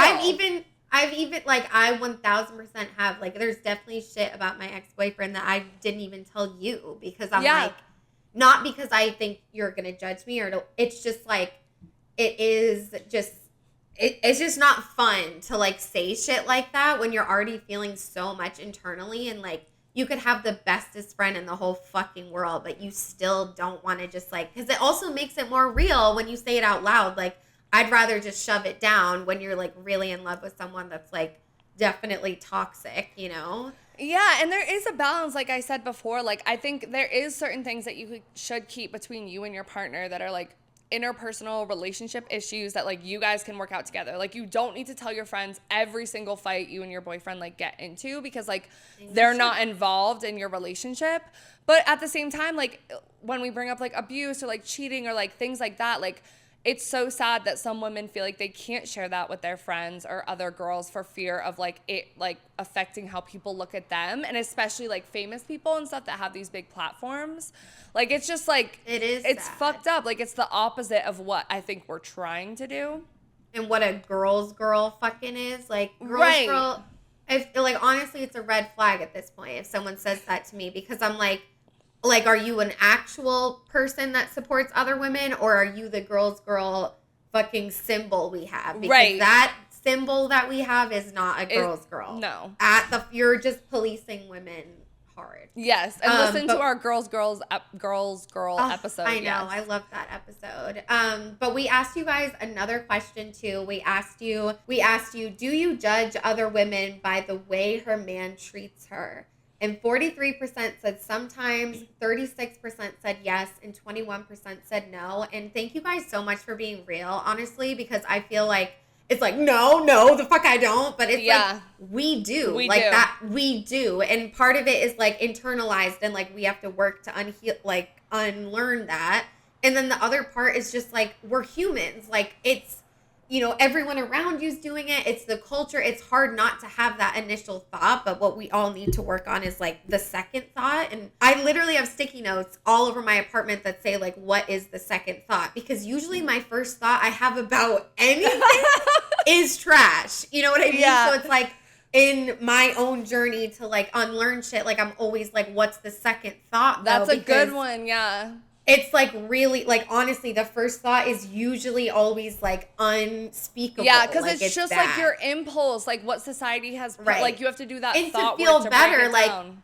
I'm out here like not talking to anyone, like been celibate for so long, like damn near like afraid to go on a date because of like social anxiety, and so it's like who am I? I can't even be in a relationship. You know what I mean? So it's like that's what we all need to like understand. I honestly don't remember what I voted. I think I voted sometimes, but maybe I voted no because now like I genuinely don't. Like I really am like I've just it's honestly like it's after like watching you go through your abusive relationship, like it numbed me. Like I literally judge no one because I'm like, damn, like on the outside how people might have seen you and your relationship and thought a certain way. It's like they had no idea what was actually going down, and I didn't even know everything, but I knew a lot. So it's just like I would just never judge anyone. But I think the only thing is like, and again, I've low-key done this, but if you're dating someone that's like an open Trump supporter or something, like I am going to judge you for that. And like, I've literally like also done it. So it's like, that's like ultimate hypocrisy. Yeah. But because we're being real, like I would. See, I honestly think that because having gone through the abusive relationship where like I put up with a lot of treatment that I should have, like whatever, it's almost made me judge other women more, like for staying with, like in a weird way. But I think it's me projecting and like my own stuff where it's like, oh, like you see yourself in another woman. You still I think you still have those feelings of like, oh, I should have, I could have. Yes, like hatred towards yourself where you're like, I wasn't good enough of a woman to stand the fuck up, like whatever, to get out of this. I see it like this bitch is the strongest fucking ready to fucking fight bitch I've ever met. So if you know what I'm like, there's no way, like she did everything she could, but that's how I see it from the other perspective. But I get it. Yeah. So our audience replied to this with some stories. Someone said sometimes it's a reflection of how you feel about yourself. Someone else said depends, because if he's cheating or just treating her bad, like girl. But if he's being mentally or physically abusive, that's a different story. And I don't blame women for staying with men like that. And the last one. Okay, but even the like girl ... that is like, I know this person means well, and I like honestly agree. Like, I get maybe, but like the like girl ... is such a thing in our culture right now. Like girl, like what do you mean? I feel like I like was low-key had this energy towards someone that I know that was like fucking with this man that like didn't really like her that much. Like it's kind of like obvious, like whatever, but like she was still stuck on him, as we all have been. Like I had a whole crush for like multiple years over someone that like was in a relationship and didn't want me, like whatever. Like it is embarrassing, but like I'm gonna look at another girl and be like, girl, like stand up, like go date someone who likes you, like whatever. Like, you know, we all fucking do it. Hypocrisy as fuck. But the last one said, I do judge women on how they let a man treat them because it's a reflection on how they feel about themselves. And it honestly sets a precedent for other men of the same man to treat women. Ooh, okay, this one is very duality. The first part, I do judge women on how they let men treat them because it's a reflection on how they feel about themselves. So if a woman feels sad about themselves and so they let their man, you're judging them? Okay. Yeah. And then the second part, it honestly sets a precedent for other men of the same man to treat women. That's low-key facts. Yeah, but I think that's bad. No, but wait, let me finish. I still don't judge the woman, but in turn, that is kind of what happens. Okay. I feel like I get you if it's like, I'm in a relationship with a man, and you know how women are like, oh, he needs to be a dickhead to all other women. I don't fuck with that. That I can understand this because like you're treating other women badly and I'm like accepting that behavior. But if a man treated me bad and then goes on to treat another woman bad, like I'm not his mom. He's not my responsibility. I don't need to train him. Like, you know what I'm saying? Like, what? Like, what do you mean I have to set the precedent? You don't have to set the precedent, but I'm like, I think it's like if a man, and we're not talking about abuse right now or anything toxic that can put you in therapy. Like this is just normal, everyday men, bad shit, like cheating or whatever that you guys get so hurt about. Maybe it's because I've never really been cheated on before, but I'm like, get over it. Like, I don't know. I'm sorry. Okay. So your man treating you bad. And you don't say, like, that's not cool, I'm leaving you. Yeah. Like, he just thinks, like, oh, like, it wasn't, we weren't the one, like, whatever. Because I have a direct example, like, with my father. Okay. My whole life growing up, I've been afraid to be in a bathing suit around this man because he constantly just comments on women's bodies, whether it's you look great, you look whatever. Like, it's always something, and I don't want him to see that. Never said anything to him. Just never told him, like, after my 12 to 18 years, never said anything. Now, my sisters are at the age where they're 18, 20. He does the same exact shit to them. So I feel responsible. Like, if I had just said something and, like, really got through to him, but instead it was on my 20-year-old sister to say something to get him to finally stop, because she's like, I don't get why you're so afraid of him, blah, blah, blah, blah. So that's what I'm thinking, but it's not on you. Like, if a man treats you bad, like, I'm thinking for myself, like, it's not on us to be like, you treated me bad. Like, that motherfucker should know. Right. But I do get, like, how the effect on society, like, it's no one's fault, but that is the culture. It's like, we just ghost, we move on. We don't say, like, sit them down, like, let's look at this piece of literature together on why you're treating me bad. And sometimes they don't want to. And I feel like, and with most situations, I feel like women do try behind closed doors to, like, set their man or, like, whatever man straight on certain shit. But I'm like, again, like, how much can you hold a woman accountable for his actions other than his fucking mother? Like, I'm like, it's his mother. Or, like, then, okay, hold her accountable if her son is acting crazy because, like, or the father. Honestly, both. And maybe the mom tried and maybe she tried, hard. But people are their own individual people. And, like, that's not to say that, like, you should definitely hold your man and any man accountable in situations, like, for sure. But, like, it's just a little bit iffy because, like, then it becomes, like, women's job to police other men. And, like, then we're policing women for policing men. And then we're still centering men. And it just gets to this whole mess. Okay, so now we're going to get into some more of that toxic dump him culture based off of that YouTube video from Tiny Say. And also this bars on the floor culture that she talks about in her video as well. So she says this basically began on TikTok in 2021, and someone would post like a cute little thing that their man did, and people would just start saying, oh, the bar is on the floor. Like, that's like nothing. And then she was also just talking a little bit about the way that women are socialized and how, like, we as women are socialized from a very young age to, like, take care of the people around us, to look out for the little things, to try to make them happy, like all of that stuff, whereas men aren't as much. So that explains part of that. But we have this hot take from Reddit where this is our unpopular opinions. And someone is talking about this bars on the floor culture. And they said, saying, quote, the bars on the floor when women share sweet little things their boyfriends did for them does not make you look cool. Lately, I've seen a lot of TikToks of women just sharing something their boyfriends did that put a smile on their face. Nothing huge, just sweet little everyday things. And the comment sections are filled with other women criticizing them for feeling happy about it. As a woman myself, yes, we don't need to appreciate decent behavior from men and act like they deserve to be worshipped, but you don't need to act like insignificant, sweet little things cannot be appreciated.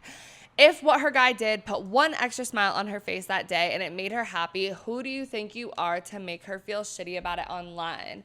And I feel like this is real, like, same. Like, it is the little things, guys. Like, I know it's a fucking corny-ass statement. Bro, like, I would way rather, like, my partner, like, give me like a little note to open than to buy me like the biggest fucking Lamborghini on sale. Like, I truly feel that way because I think like love is such a dirty word right now, and it's like we're filling it with so much capitalism. Like, they should pay for this. Like, what's he doing for you? Like, what room is he getting you into? Like, blah, blah, blah. It's like, that's not what love's about, though. Like, are we networking? Are we shopping? Like, right. What are we doing? This is supposed to be about love, and, like, those are, like, the cute little things. Like, I get it when people are like, oh, the bar's on the floor. Like, I recently saw, like, this influencer couple that's, like, a family blogger, whatever, and the man was, like, talking about how, oh, like, his wife usually takes care of the kids because they're a traditional household, but, like, this day he took care of the kids. But they're not a traditional household because they both work the same job as influencers making money from their family blogging content. So, like, I get it in situations like that. Still, I'm not really for just, like, publicly ridiculing people about their shit. Like, you know, it's a little bit iffy, but if they put it online, I don't know. Anyway, we're going to continue on this route, and there's this article from Novera Media. It's called Dump Him Feminism Isn't Revolutionary, It's Callous. It's not feminism to absolve yourself of responsibilities towards others. It's individualist, by Ash Sarkar. So you want to Wait, read babe. this? Yeah, I will. You want to read this? You're so cute. I love you. But what's callous mean? Just for people that don't know, like, I know what it means. But, like, for other people that don't know, like, what is callous? See, that you just sounded like Rachel Sanat in that. Like, really? You are one and the same. I know what it means. Isn't it just, like, unsavory, bad, like, bitchy, like, a little bit? Yeah, like, for sure. I just like, didn't know. honestly, like, I feel like I know the term, but, like, a definition, let's look it up. Hold on. Yeah, like, you're not, like, equipped with that quick Yeah, definition. no. Showing or having an insensitive and cruel disregard for others. So just kind of, like, okay, so it's offstandish. mean, bro. Yeah, it's a little mean. So the article says, emotional labor came to describe the caring work disproportionately undertaken by women and femmes to look after, manage, and nurture people within their social orbit. This care work can include obvious, discrete tasks like hair washing and birthday remembering, or the much more insidious business of finding yourself trapped within a particular social role. For some reason, it's always you who's responsible for making sure nobody gets upset at Christmas or your partner doesn't feel rushed into commitment or monitoring the shared bathroom's toothpaste levels. In mapping the language of emotional labor onto the terrain of relationships and the home, feminists found a way to articulate the invisible burden of interpersonal work thrust upon women. The recognition that the weight of emotional baggage is unevenly distributed has, amongst some contemporary feminists, morphed into the idea that any sense of obligation is itself the enemy. There's been a sense of mission creep from women don't owe you sex, domestic labor, or prettiness to the idea that women don't owe anybody anything. Imagine the person you'd become, implores Gibbon, if you stop trying to fix others and put that energy into yourself. The elasticity of emotional labor as a concept means you can apply it to anything you feel is emotionally taxing, boring, or personally disruptive. Want to learn something? Google it. I'm not your teacher. Need care, love, or support? Better help it. I'm not your therapist. What do we owe to others? Nothing, it seems, other than what's identified as personally nourishing for ourselves. To issue the rebuke of not my problem is a revolutionary act of boundary setting. Self-care is warfare and all that. Damn, bro. So, okay, let me know if I'm getting this wrong, but I'm like, I've always been one that's like, be fucking selfish. Like, you don't need to always comfort that person that's going through with their problems. You don't need to talk your friend down from an anxiety attack every fucking mother the fuck day. Like, you don't. And then it's like you meet like someone that's like a Christian, for example, and they're like, yeah, but like we live like for other people and to give love and back and blah, blah, blah. And then when I say something like, no, I just want to live for myself, like all we have is ourselves at the end of the day, then it's like a Christian, for example, would be like, but that's not what life is about. But I think it is, and I don't think it's something to be sad about that. Yeah, I know that's very iffy. It's a little iffy because like part of this, she's talking about the idea that some of this like self-centered like boundary work feminism is a little bit too far.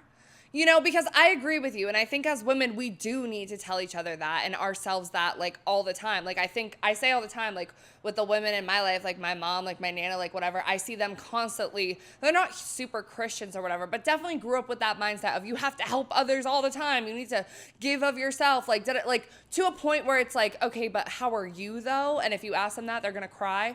Like, you know what I'm saying? Like, it's too far. So I think our generation of women has put much more of a focus on like selfishness and taking care of ourselves and setting boundaries and all of that.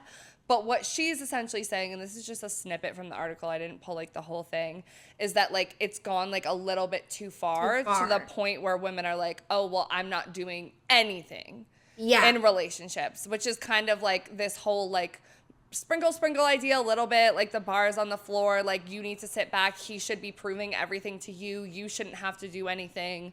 Whatever, like things are emotional labor that like are actually just parts of being like an equal partnership. Right, bro. But I feel like it's so hard, like, because I feel like it was revolutionary for women to be like, no, I'm not going to help you with fucking everything all the fucking time. But in turn, it's like, now it's like, yeah, like I'm not giving you anything. And it's the whole thing about like making a safe space for your partner who's a man to like open up and stuff. It's like we feel like, oh, well, I have to go through all that trouble to like make sure. And it's like, safe. Dude, like that he's is not what doing that for you most of the time. Right. But it's like if you don't put a gender on it, it's like you should prioritize making a safe space for your partner. And like, I don't know, with the anxiety attack shit, like if you're dating someone with an anxiety disorder, like you should not have to talk them down every day. Right. And I think that's where it gets misconstrued and like all of this stuff, like we take things to extremes. Like I think that it's a huge thing for women to be like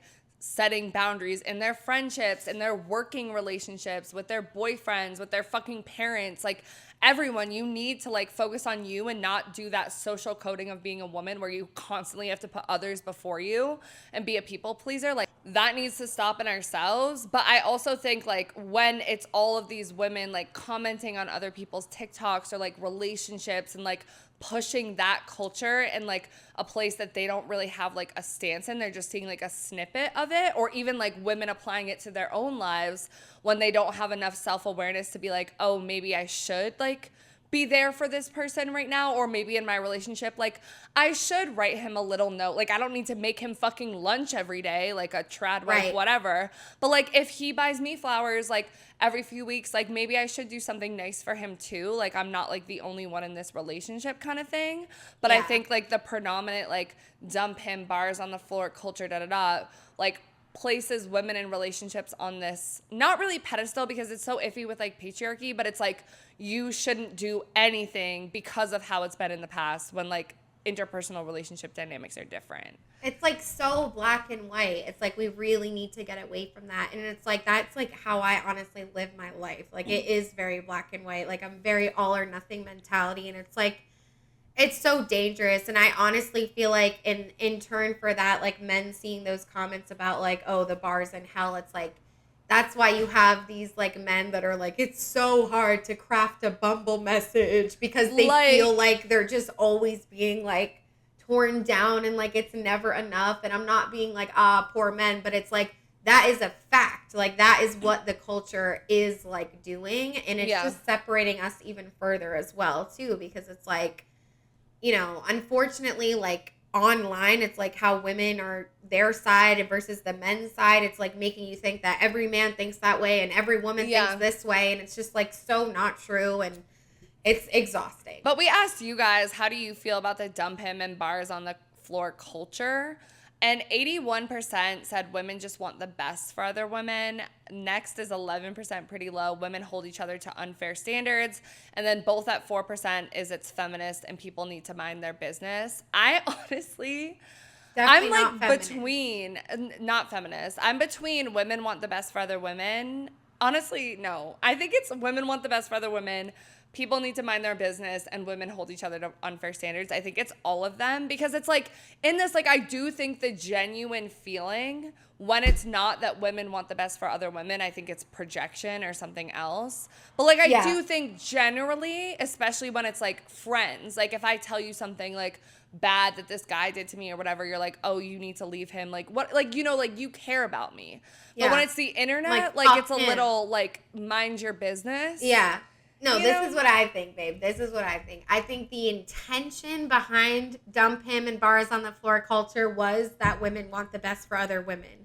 But the result was women holding each other to unfair standards because it's like, we know how men are. We know how the majority of them are and their internalized little misogynistic brains operate. Yeah.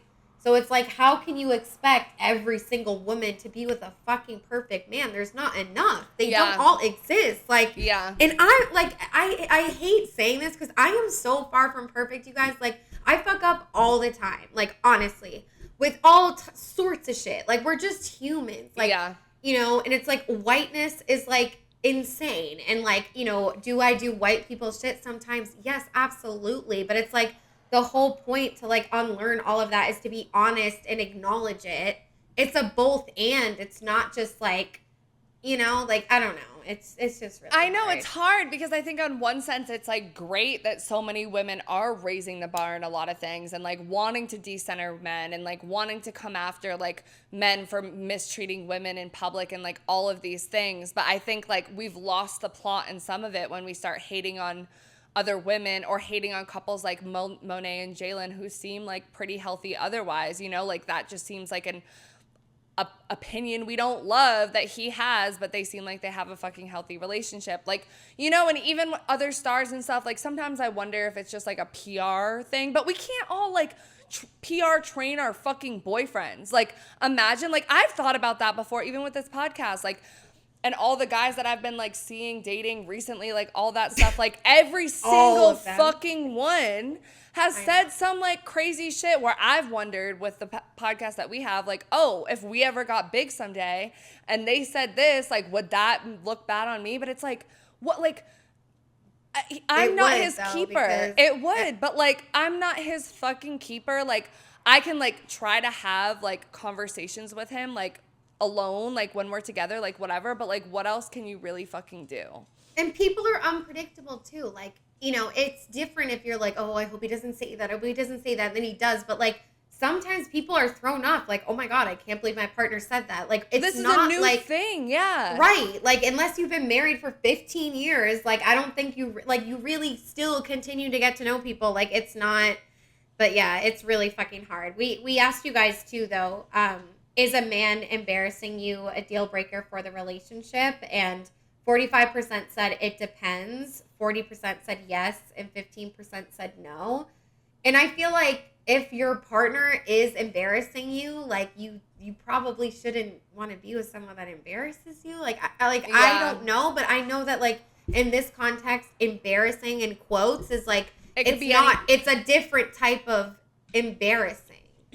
Right. You know? Because you could argue, well, it's definitely going to happen. Like, you're not going to have someone be fucking perfect. Like, we've embarrassed each other before. Like, you know, our parents have embarrassed. Like, it depends on what you're talking about. Because I think it's, like, the people at the beginning that shared the funny stories about, like, their boyfriend's music taste. Or their boyfriend, like, wanting them to just be okay after they're fighting and, like, just go to the store crying or whatever. Like, right. That's, like, I don't think something to break up with somebody over. But, like, I would argue that, like, your boyfriend talking to you crazy in public or, like, disrespecting you, like cheating on you, like those types of things, like, yeah, dump him, girl, whatever. But it's like, it's so subjective that I don't know. I really don't know, because I've stayed with men that have embarrassed the fuck out of me. And I really don't know. It depends on the context. Because you loved them. Like, it's not easy. Like, right. Exactly. It's not easy. Which kind of brings us into the next and last thought before we wrap up. This is an article called "Should We Ever Judge a Woman by Who She Chooses to Have Sex With?" And it's not just sex, but they're talking about love, relationships, like all of those things. And it's really more of like them pondering this idea. So there's a couple questions in there that I want us to talk about. The article starts with, "I really can't stand Hailey Bieber," a friend said to me recently over a glass of wine. "Why not?" I asked. "She's married to Justin," the friend told me. "He left that monkey in a German zoo. He spat on people and he's anti-abortion. He's a weasel," she explained. "But that's him," I argued, "not her. They're different people." Ever since the conversation, I've been going back and forth on a thorny issue. How far does the man a woman chooses to have sex with or have a relationship with define her as a person? My naturally sex-positive, no-judgment feminist side wants women to be free to sleep with whoever they like. The idea of judging a woman based on who she is sleeping with feels naturally very wrong. But that said, the people who we surround ourselves with are a reflection of who we are. The company we keep reflects our values and our morals. And as such, surely whoever you're romantically entangled with has to be considered a reflection of your character. Do these women condone their partner's behavior by continuing to be in a relationship with them? And if so, should we condemn them by extension? Or is it outdated and sexist to hold a woman to account for her husband's actions? I've slept with some very morally questionable people in my time, and I'd ideally prefer that they weren't used as a barometer for my personal values. That said, I've also cut off friends of mine for making racist jokes, continual low-level misogyny, or thinking that Hitler is funny. So perhaps the deciding factor here isn't who we have sex with, but who we have relationships with, romantic or platonic. And then she talks about a couple different women, like Hailey Bieber, Melania Trump, and then some other woman who I don't know. And she says, maybe behind closed doors, these women try to change the men they love. Maybe Melania tells Donald to shut up about his wall. Maybe Carrie sends Boris on diversity training courses. And there's a small chance that Hailey Bieber has tried to explain to Justin that abortion is none of his business unless he grows a womb. If you love someone, it's easy to convince yourself that you can help them change, that your influence might lead them to become a better person. In the end, however, unfair it feels to judge a woman by her husband, boyfriend, or friend with benefits. The company we keep is a reflection of who we are. Of course, it depends what kind of behavior we're talking about and whether it's an isolated incident of an ongoing pattern. But if, like Melania Trump or any other high-profile woman, you attach yourself to someone who makes continual, conscious, and deliberate bad choices, then I'm afraid you might well be part of the problem. So let's talk about this, because I'm a little bit like, I like the part where she says, maybe behind closed doors, these women try to change the men they love. Yeah. And I think that's so fucking real, because I've been there. You've been there. Like, I think, and the other part of it is, like, we talk about all the time, like, and we were just talking about it, these algorithms push us to binaries. Like, you see, like, the extremes of both of these sides. Like, how else are we ever going to, like, come to a middle and, like, find understanding with each other unless it's in interpersonal relationships with different views? And I think the most opportunity for that to grow is with someone that, like, you have developed this, like, loving, like, sort of relationship with. But it's also, like, in the court of, like, public opinion and all of that, like, Melanie, I don't know how to say her fucking name, but Trump's wife. I feel like it's like Melania Trump. Like, you know, I don't think I've ever heard her say anything, like, against Trump. Like, she is standing by. But who's to say she's not behind closed doors? And, like, I don't know. But no. But, like, obviously you're standing by someone that's, like, a little fucking crazy. But, like, I mean, very fucking crazy. Like, I don't think there's, like, as many excuses for that. But, like. Yeah, I feel like that's, yes. But I understand what you're saying. Yeah, it's, like. That one's especially right now, like, fuck no, bitch. Like, she's dead to me, dead ass. But I'm like, anyone, like, the Haley Justin, like, okay, you know what I mean? Like, here's my thing. Like, I've been in love with someone that completely did not share my values, and then someone that did. And I honestly feel like love hits different when you have a mutual understanding of your core values and your morals and things you believe in. Not that you're completely the fucking same, but like my first fucking partner, like that since then, I haven't been with anyone that actually motherfucking aligns with me. And like, it shows, you know, it's like, it's not working out. Like can you love someone that has completely different ideas than you? Abso-fucking-lutely you can. Like, you definitely can. But I do think, like, if you're embarrassed by someone's views or, like, how they would go on a podcast and talk about women, like, I, honest to God, like, don't think you should be with them. But I also don't think that other people should be able to judge you for that. Like, at the beginning, it's like, well, they're different people, yada, yada, yada. And I think, like, when it comes on the type of view, whether it's hateful or not, I think that kind of goes away. Because at the end of the day, if you're with a bigot or someone that's like very hateful to a lot of groups of people, like, I'm like, that doesn't look good on you. Like, at fucking all, it really doesn't. And again, you can love someone and put that to the side, but at the end of the day, and like not experience it, you don't talk about it, agree to disagree, but like it will come up eventually, and like it will, you know, so I don't know. It's very complex, and it's very reminiscent of next week's episode, honestly. Yeah, and we're going to get into exactly, like, it's perfect for next week, especially with the political view stuff, because I do feel like it really depends on what it is. And, like, I mean, I've been with people where it's like we share so many of the same core values with so many things, and then it'll get to, like, this one political issue or this one thing where we're complete fucking opposites on, and it's like, what do you do? Like, and I feel like generally with men, it's been either something having to do with, like, sexism type stuff or transphobia or gender transphobia or things around race. And it gets iffy because it's like it'll be someone, usually a black man, where it's like it gets complicated with what can I say? Like, you know what I'm saying? Like, things like that. Exactly. Nothing. You can say fucking nothing. Right. Because, like, if... It's whole thing. But I don't know. Like, it is really difficult because it's like... Same thing being with a woman of color. Like, Yeah. I've experienced that too. Where I was like calling out racism and my partner of color was like, no, that's not racist. Shut the fuck up. And I'm like, Right. what? Oh, okay. Like, I don't have the position to, like, say anything in Like- this situation because this affects your identity more than it affects mine. So maybe but I then should at the shut the same fuck up. time, But then at the same time, if we were around a bunch of my, like, black girlfriends and you said that around them, I would be like, what the fuck? Like, you know what I'm saying? Like, it gets so fucking complicated because it's like, it really, it's a lot, bro. It's the intersectionality of it all for real. But at the end of the day, it's just like, I mean, a lot of this shit is case by case. And I think if you disagree on like one or two political things, like it's different than like someone like literally being like Republican versus Democrat. And I honestly think the whole Republican Democrat thing, it's like, at this point, I don't fuck with either of them. And I would to, fuck like, with Democrat more than Republican, but I don't fuck with like either. But it's all capitalist. It's all capitalist. Stupid. And at the end of the day, it's still operating under white supremacy. So how much of it is to really like, I don't know. Right.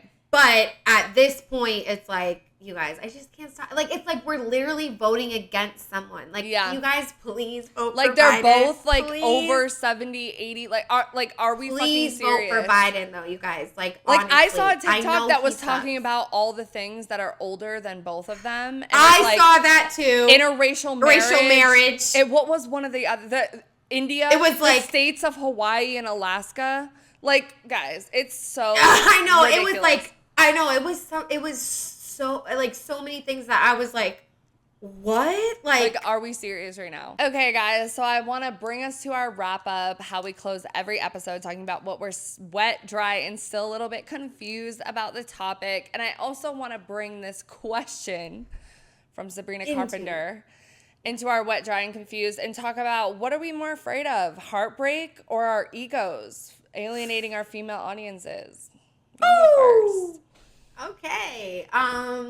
Well, overall, I'm just so wet in general about this. Like, I'm going to be so for real. Like, when Fiji first brought this to me, she's like, embarrassing, blah, blah, blah. Like, the Sabrina Carpenter song. I was like, yeah, for sure. I'm like, how is the Sabrina fucking what? Like, because I wasn't thinking about the lyrics. I was just like, this is a bop. Like, you know what I mean? So at first I was like, yeah. And then I thought I was going to come on here and we'd be like, Sabrina, da, da, da. But it was just not what I, like, imagined. And I think it's just, like, very interesting, this whole idea of like men being embarrassing, but it's not really them being embarrassing. It's like this whole like symbolic thing that we have going on in our culture. Yeah. And I just think it's like a very interesting thing for us to like break down, you know, because what really is going on here? And I think the conclusion of like just thinking about how like women are like on top low key, so it's like what they think matters more now, but it hurts more as women because it's like for women to judge you, like you expect a man to judge you, it's like we're all numb like a force field, but like when women judge you, like that shit hits. And we've always said that, and it's the same thing. Like when a straight woman or just any woman in general compliments me in public, it's like that they're being honest. Like they would never just like go out of their way to do that. It's like, but when a guy does it, it's like Like if I was wearing a trash bag, you'd say the same shit. So, anyways, but what are you more afraid of, heartbreak or ego? I mean, that is like crazy, you guys. I mean, I feel like honestly.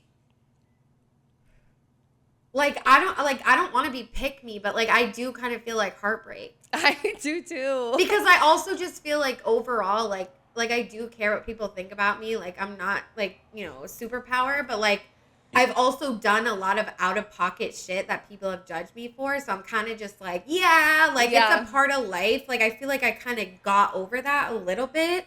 Like, just from, like, being a stripper and, like, being different from my friends growing up and just, like, different in general, like different upbringing, like it was always just like a lot to be, so I don't know, and I just feel like heartbreak really hurts, but ego, it's like, I don't know, I just don't look at it like that. Like if a man fucks me over, that's on him, it's not on me. So if any woman's gonna judge me for that, I'm just like, you need to like read a book or non-internalize misogyny. Like it doesn't, but this is because we are normal people. We do not have like 20,000 people watching us, like, would it hit different if, like, fucking 20 million women were like, your boyfriend's crazy, Autumn, he did this? Like, maybe my answer would be different. But as of right now, it's like there's not a lot of eyes on me. I'm like, who's really got something to say? I don't know.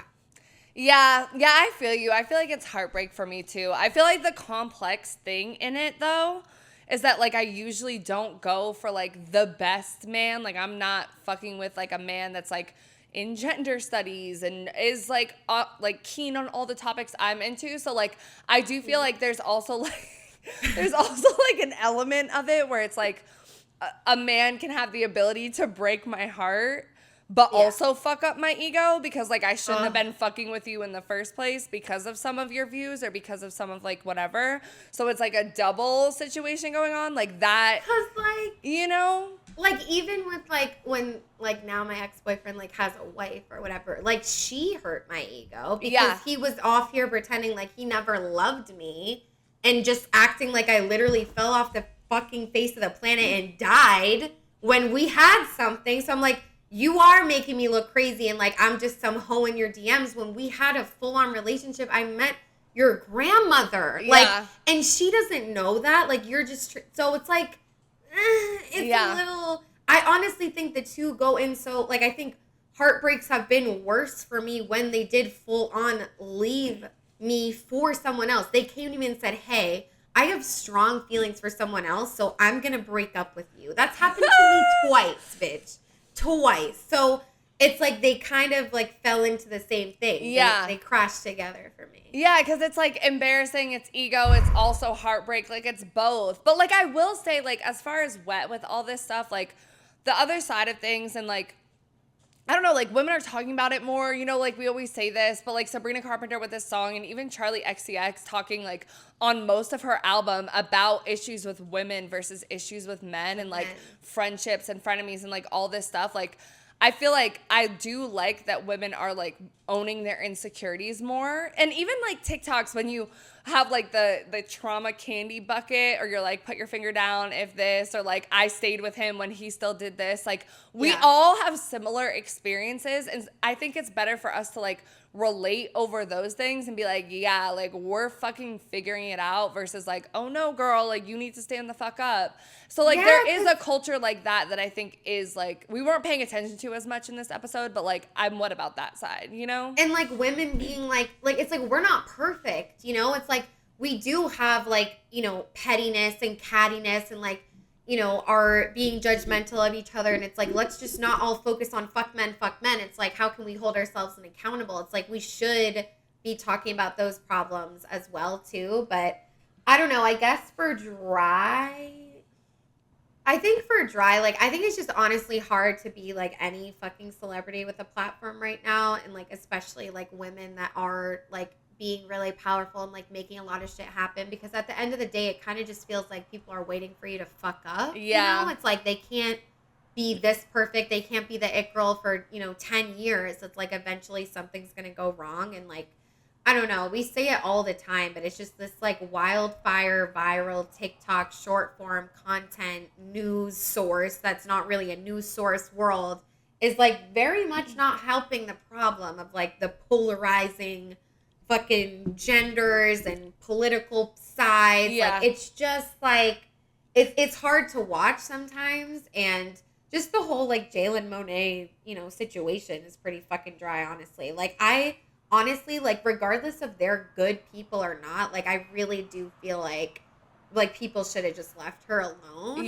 And just gone after him. Like honestly, I don't think people shouldn't have called him out. Like that was a pretty fucking weird.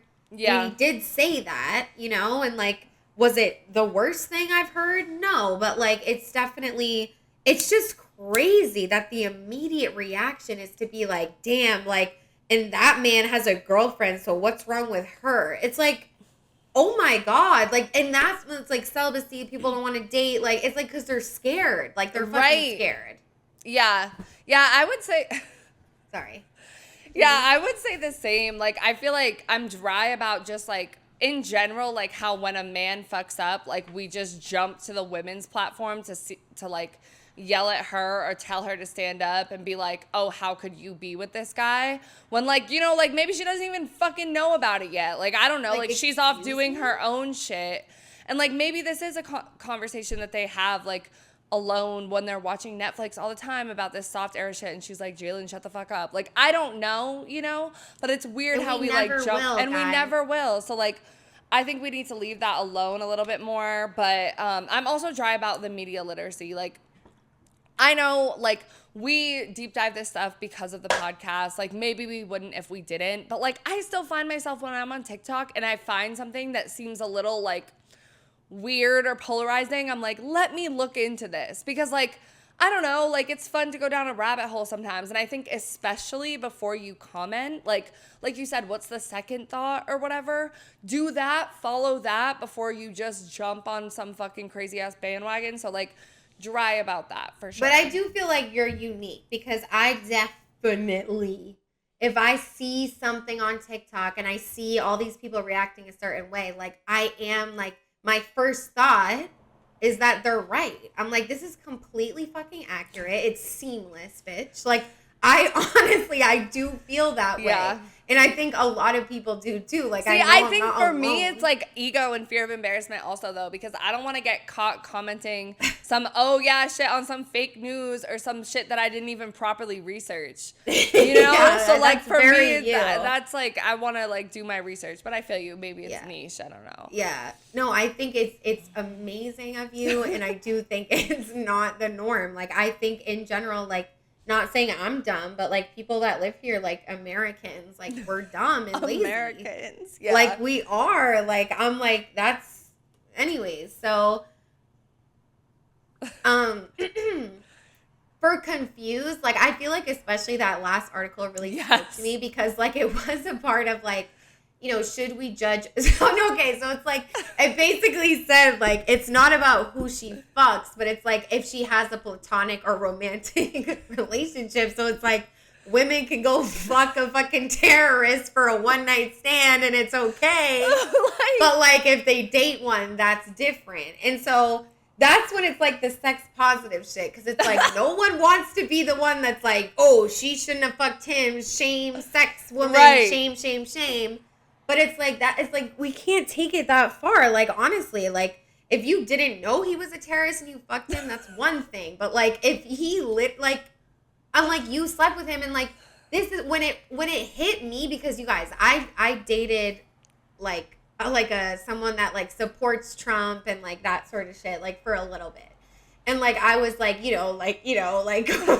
like, opposites. Like, it's fine. Maybe we can teach each other. Yeah, we'll figure it out. Like, I'm not, like, how am I going to let someone's views, like, stop me from love, which is the great joy of the world, like, gaslighting myself and everyone else. Like, it's fine.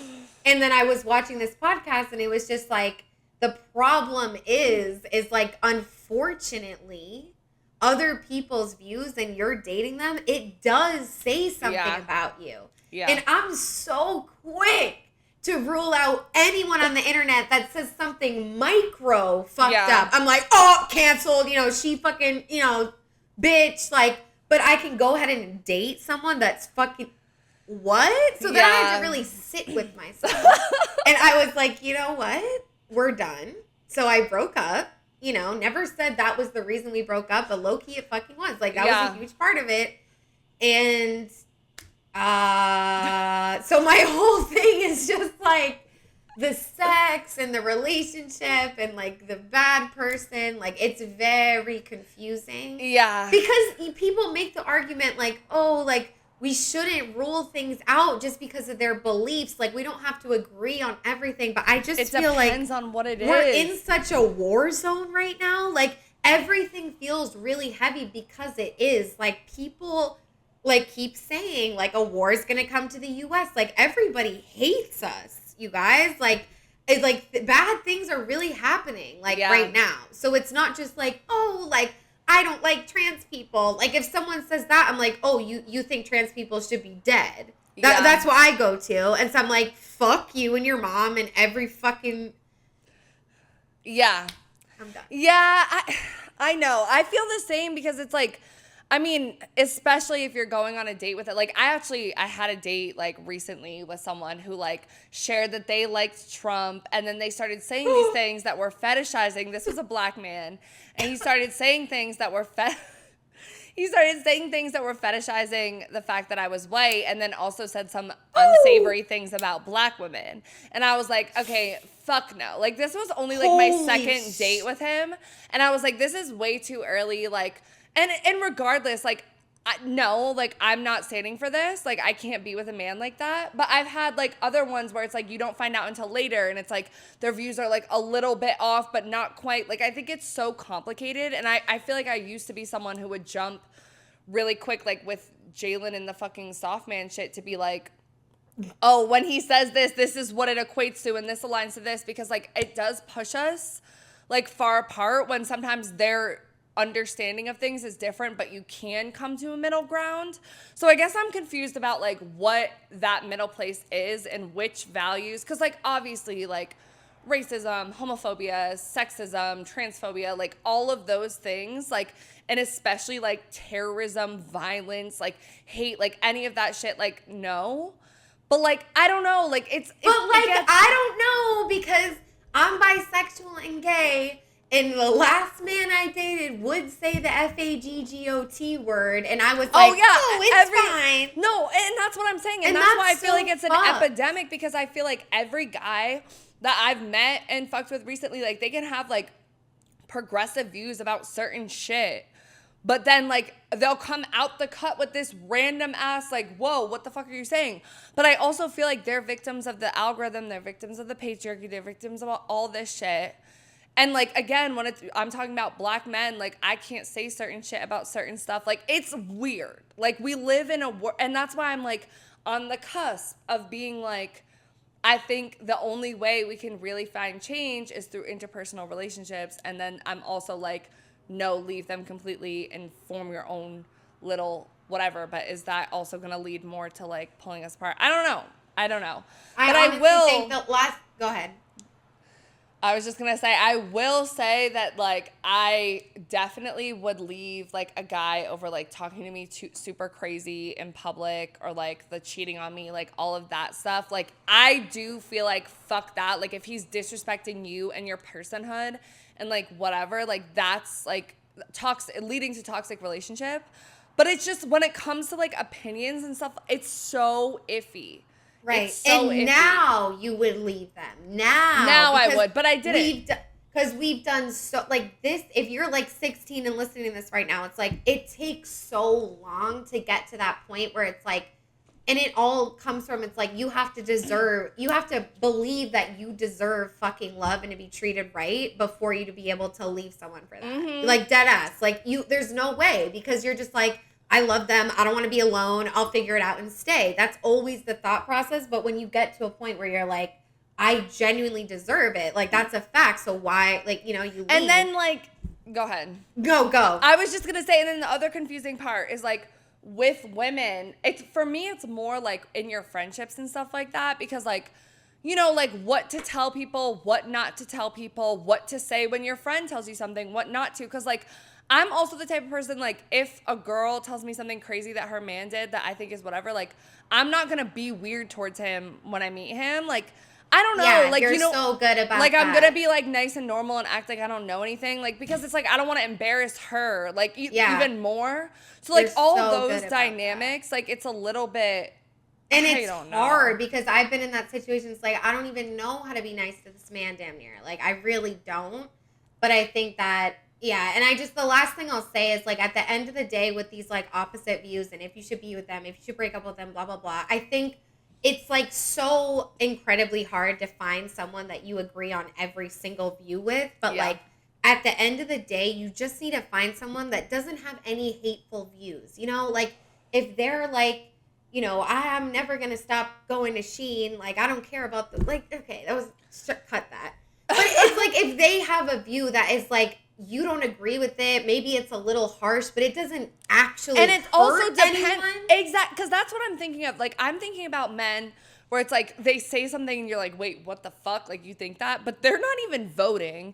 They're not posting about this crazy shit. They're not acting on anything crazy. Like, they probably consumed one piece of content that made them think a different way. And then it's like, okay, there's room for growth here, or there's like whatever. But like, if you're with someone who is actively like campaigning for some hateful shit, who is using their platform to do something crazy, who is being violent towards other people, going out in public hateful, and spewing then it. yes, like that says something about you, because you're standing by and you're not doing anything about it. I think when it goes that far, like, yeah, it's hard. But yeah, we just got really heated, you guys. But this is the end of the episode, so please let us know what you thought in the comments below, or if you're on, Spotify, always DM us. Let us know what you thought. Like, we love constructive criticism or just anything that you got from this. Like, please share it with us.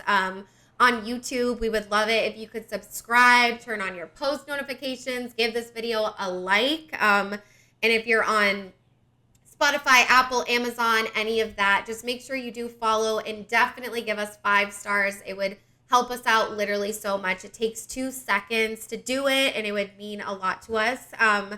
And we're also on Instagram, so you can, and TikTok as well. So we're kind of taking a brief hiatus from TikTok. It's a little hard to be on all these platforms, but we definitely are never going to post again, and we are active on Instagram, so make sure you follow us there. And again, for the polls.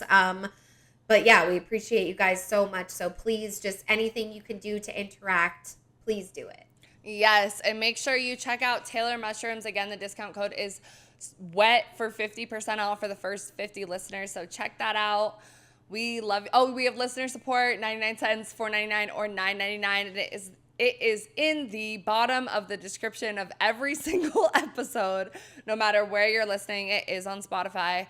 But yeah, we love you so much. We will catch you in the next episode. Bye. Bye. Straight men need to step up their game and relationally with women, or they are going to be pushed out. We really are seeing this play out in real time through the 4B movement. If you're not aware of this movement, it's a radical feminist movement that originated in South Korea, but it has gone global in recent months. And the focus of it is decentering men, but in a very hardcore way. Straight women specifically are committing to not only never marrying men, but never being in relationships with men or dating men, and more significantly, to never having sex with men. And we are at a very interesting point in history now where sex toy technology is so good that women do not need men in a sex context. And there's obviously been a trend for a while now of women committing to platonic life partnerships, which is where they move in together with a best friend of the same gender